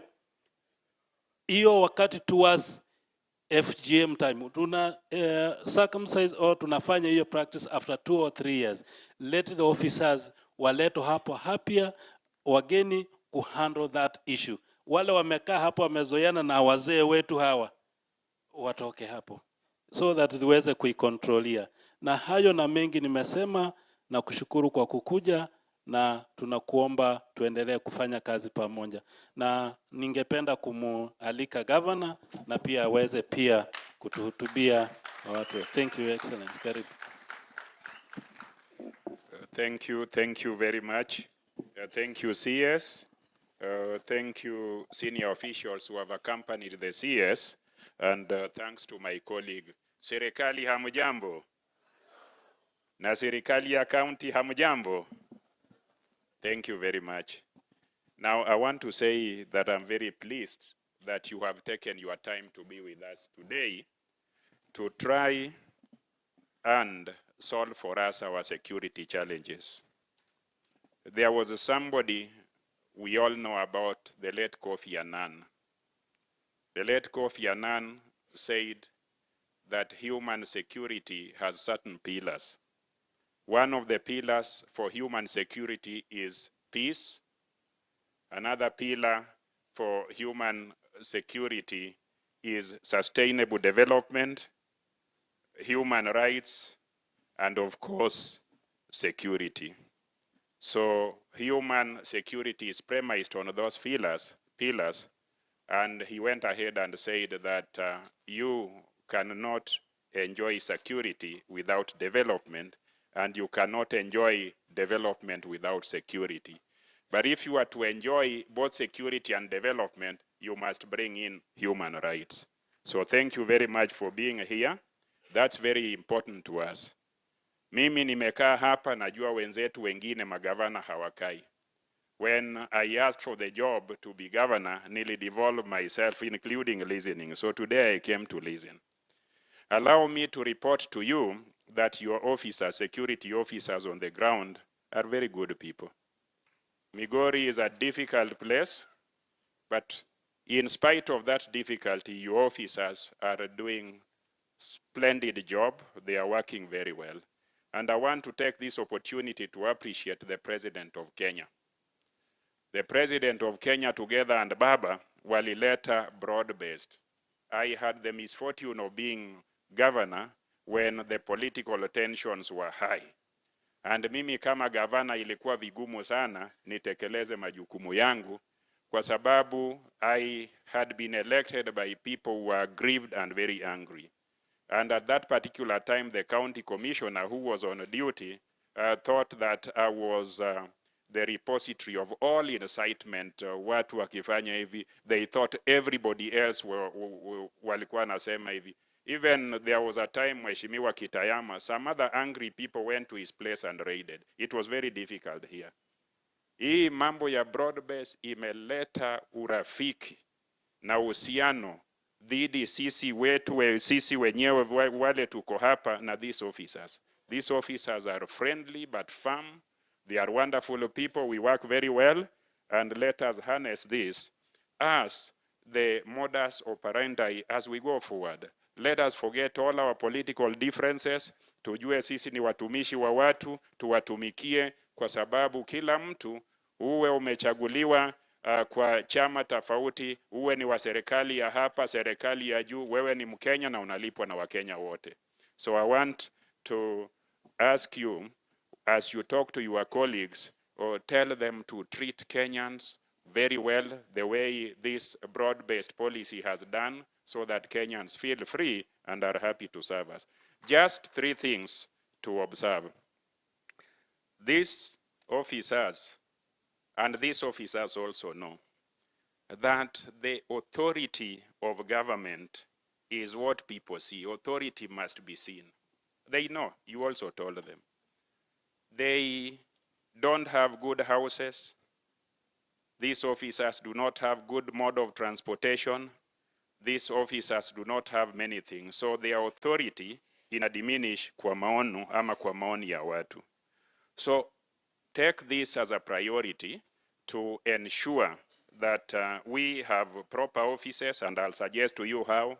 We have proper residences, and I'll suggest to you how. And we have proper support for these officers because they are doing a very crucial job. In my recent interaction with the national government, there is this affordable housing scheme. This affordable housing scheme, together with some suggestion or proposal that was given to me by CPF, CPF is our pension. CPF offers to construct houses, offices, all of these things on a tenant purchase agreement. If members of parliament, Kitayama being among them and others, can make commitment that is long-term, that they are able to pay for what has been lent, either from the housing fund or CPF, we can have within a period of 3 years modern offices in all sub-counties for chiefs and the ACCs and the DCC. Sasa CDF inalipa pole pole, kwa sababu that is guaranteed fund. If you agree, it is 20%, then all those who have funds will come construct them in the design that you have put. And in 3 or 4 years, tutakuwa na beautiful offices so that the dignity and the authority of these officers are restored. So that is one of the ways of doing it. We would like to have a place where people respect authority, people love authority. But the challenge also goes to you, officers. The challenge is when people feel that you are unjust, when people feel that you are not accessible, people will not come to you. And when you go to them to bring them back to order, they'll think you are oppressors. So the points that the CS was mentioning is a very good point. You know, it is the public who give you legitimacy when you think that you are offering justice. Do not make the public angry. Do not make them feel that you are unfair and just to them. They will not respect you. And when you look at our border sons and daughters, they are very angry. They do not want to be arrested. They think mnataka hongo. They think you are unfair. It is your conduct and your trust ile itafanya waje kwenyu na tutakuwa na county na tutakuwa na nation ile iko sawa sawa. Ya mwisho kabisa ile mambo ya Gwitembe. The thing about Gwitembe and your advice about surrendering weapons and guns. When I was first elected in 1997, we had clashes along our borders. In Awendo, we border Masaini area. In Rongo, we border South Mugirango na Kisii areas. There were terrible clashes, and Bwana Masengeli worked with me when I was there. We started this business with Magara, the Enoch Nyankia Magara, tukaendelea na Umingo Magara. what normally happens, even if you tell the people to disarm, as long as you cannot guarantee their security, they will arm themselves and hide those guns because they want to protect themselves. So the first thing that is required is, can the security providing services providing agency guarantee that mtu wa Gwitembe ama mtu wa Kuria Ntimaru East, mtu wa Nyabasi Ntimaru East is safe when amesurrender ile silaha yake? If that is not guarantee, watakudanganya leo, even the chiefs can't protect them. They will arm themselves, and every person has a right to defend himself or herself. So that is one of the challenges. If they feel that the security officers are in Transmara or wherever protecting Transmara people, they will even arm themselves together with the people from Tanzania and other places, and it will be all chaos. So my appeal, and what we did for South Mugirango and Rongo, we agreed that the security team in Rongo, I was the then MP of Rongo and Awendo, the security team in South Mugirango, all of them create a unit that can operate across the border. Unajua, across the internal border we have.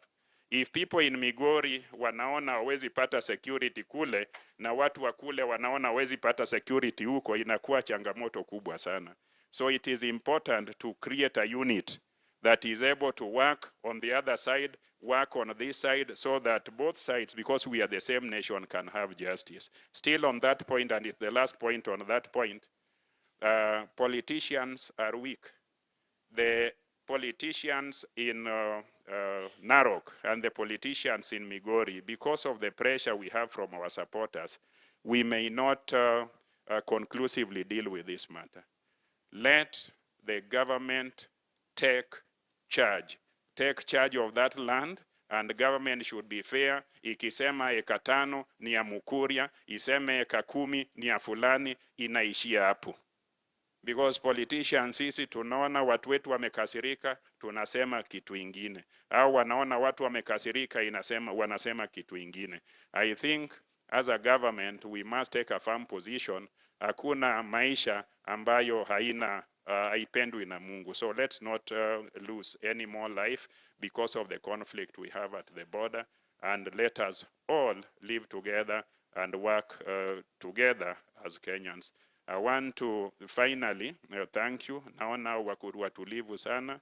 Najua uko na officers wengi, usisahau ile chai yako kwa sababu unajua we unakuja hapa mara chache. Kwa hivyo these very smart officers, mimi kwa kila sub county ambayo iko hapa, I will leave the units who came here, including Raia. I'm sure they are collective delegations. Each sub county 10,000. So I leave 120,000. Lakini huyu ni mdosi na mkubwa sana, aweke ile juu kidogo. Nimesema ama sijasema? Thank you very much for joining us. Thank you very much. Jambo moja tu ndio sitaki kusahau.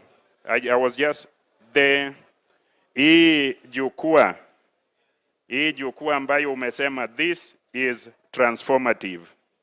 Mimi nataka tuamuru hii, that we devolve this arrangement. Let us na county commissioner na team every quarter tukae chini na wananchi tuwasikize kwa mambo ya security. We don't have to wait for you to be coming here maybe once in a year. So my proposal is, let us institutionalize this as our way of operating.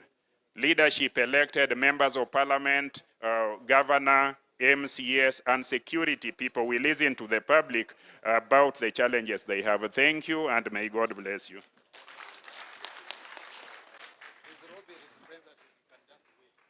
Haya, pigieni Governor makofi. Mimi nataka nishukuru viongozi wenye wamekuja kukaa na sisi. Like you have said, Governor, it is not easy sometimes some people to even have the courage to sit and to listen. It's a high level of humility, and I want to thank all of you for taking your time kukaa na sisi na kusikiliza our viongozi wa mashinani kuongea.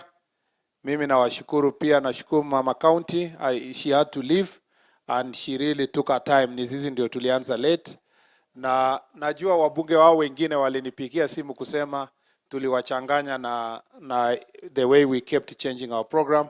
Nilikuwa na Mheshimiwa Robi, ningekuja na yeye na akanituma pia na salamu zake, kwa sababu hatukuwa na space, tungekuja na yeye na kina Mark na wale waheshimiwa wengine.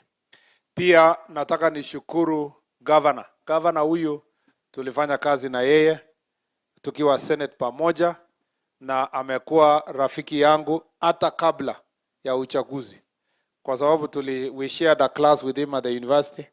One of us was standing, the other was sitting. From there, I really liked him. na alipoomba kura ya senator, ingawaje nilikuwa serikali na alikuwa opposition, nikamtumia kitu usiku na nikamwambia asiniseme. So ya kusupport campaign yake. So kwa hivyo, he has been my friend, and I want to thank you, Governor, for the work you are doing, now for supporting the President and His Excellency the former Prime Minister Raila Odinga in the work they are doing together to put our country together. Mimi nilikuwa wewe na wewe Alliance. Ule jamaa mwingine tulikuwa tumeenda shule na wewe huko Alliance. Ule jamaa ule wa shares, akikulima wewe akakwambia una shares, hakuna kitu utapata. Lakini siku hizi analia huko nje, wewe ndio uko ndani. Kwa hivyo ni vizuri tufanye kazi pamoja, kuunganisha nchi pamoja. Mambo ya kuna chief aliwawa kwa hii county. Hiyo location inaitwa nini? Okitimu. Yeye ni assistant chief, ndio? Ni assistant chief. Wapi chief ya hiyo area? Wapi chief? I know why I'm asking. Wapi chief ya hiyo area?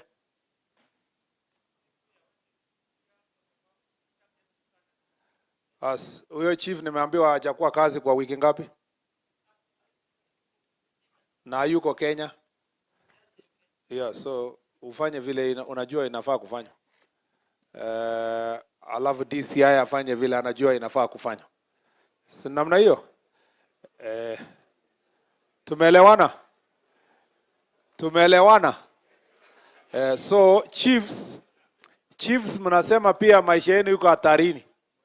Si ndio?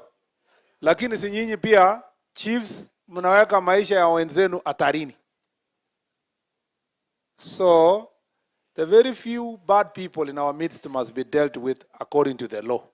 And you will be, mtakuwa mnasoma hiyo habari kwa gazeti. Alafu mambo ya county headquarters, asanteni sana. Nimeona building nyingine hapa imejengwa mzuri, lakini ilijengwa more than 40 years ago. Yani PS ule wa zamani Oyugi amewacha building haijamalizwa mpaka saa hii. Sijawahi ona kitu kama hiyo. I've never seen such waste of public resources. Mimi nimeona kwa macho yangu, nikirudi Nairobi nitakaa na Mheshimiwa Rais nimueleze atusaidie tumalize hiyo building, isaidie watu wa sehemu hii. Hii ni yenye tumeona hapo ni aibu sana. Na inatuletea aibu na sura mbaya katika sehemu hii. Sorry nimechukua muda mwingi sana. Ili kumalizia hii mkutano, ningependa nimwalike, tuko hapa na viongozi wengine kama vile mmesikia hawataongea, lakini nimeona kila mtu akiongea anasema tulikuwa na Masengeli, tulikuwa na hii Masengeli, naona sura yake ni kama bado mtu kijana. Kwani alikuwa wapi 19? Kumbe umezeeka, umeficha miaka. Wacha DIG Masengeli atufungie mkutano leo. Karibu. Thank you so much, sir, for the opportunity. Na afande waziri, nashukuru kwa kuvumilia kwako mpaka wakati huu. Hebu angalia mwenzako. Mwambie Mungu anakupenda. Mwambie you are wonderfully made. Na umweleze hii security ya Kenya inakutegemea wewe. Na hakuna wazee wengine tutangojea wakuje watengeneze hii maneno tumesikia. Mwambie nitatengeneza. Sir, with your permission, let me thank you in a very special way because of the patience you've had since the Jukwaa la Usalama started. Honorable Excellency, Honorable MPs, waheshimiwa MCS, wenzi wangu wa region, wa county, afande chief, afande OCS, afande mwananchi ambaye amefanya tukuje hapa, mjambo. You matter a lot to us because your work is what makes us to be where we are today. The common denominator kati ya afande waziri, afande governor, afande regional commissioner, afande regional police commander, na afande chief ni mwananchi. We meet at the mwananchi. Each and everyone works so hard to ensure the mwananchi is safe, has safe. As National Police Service, our core priority is security. Sindio? But our responsibility is safety of each and everyone. Because you are racing against time, speed is of essence. You've talked much. We have to remind ourselves, hiyo crimes mpaka tukomeshe. We have to look for a better way of ensuring it stops. And we have to stop it. Sir, allow me to say this, it might be a brutal, honest truth is that it's an African proverb. A man must hold his manhood to direct and guide his urine. If he fails to do that, then it may spill over. It may sound funny, but the fact is that your life, you are in charge of your life. Your action, the responsibility, the discipline, and the choices you make in life matters a lot. You have to make the right choice or the life will be so chaotic because we will not go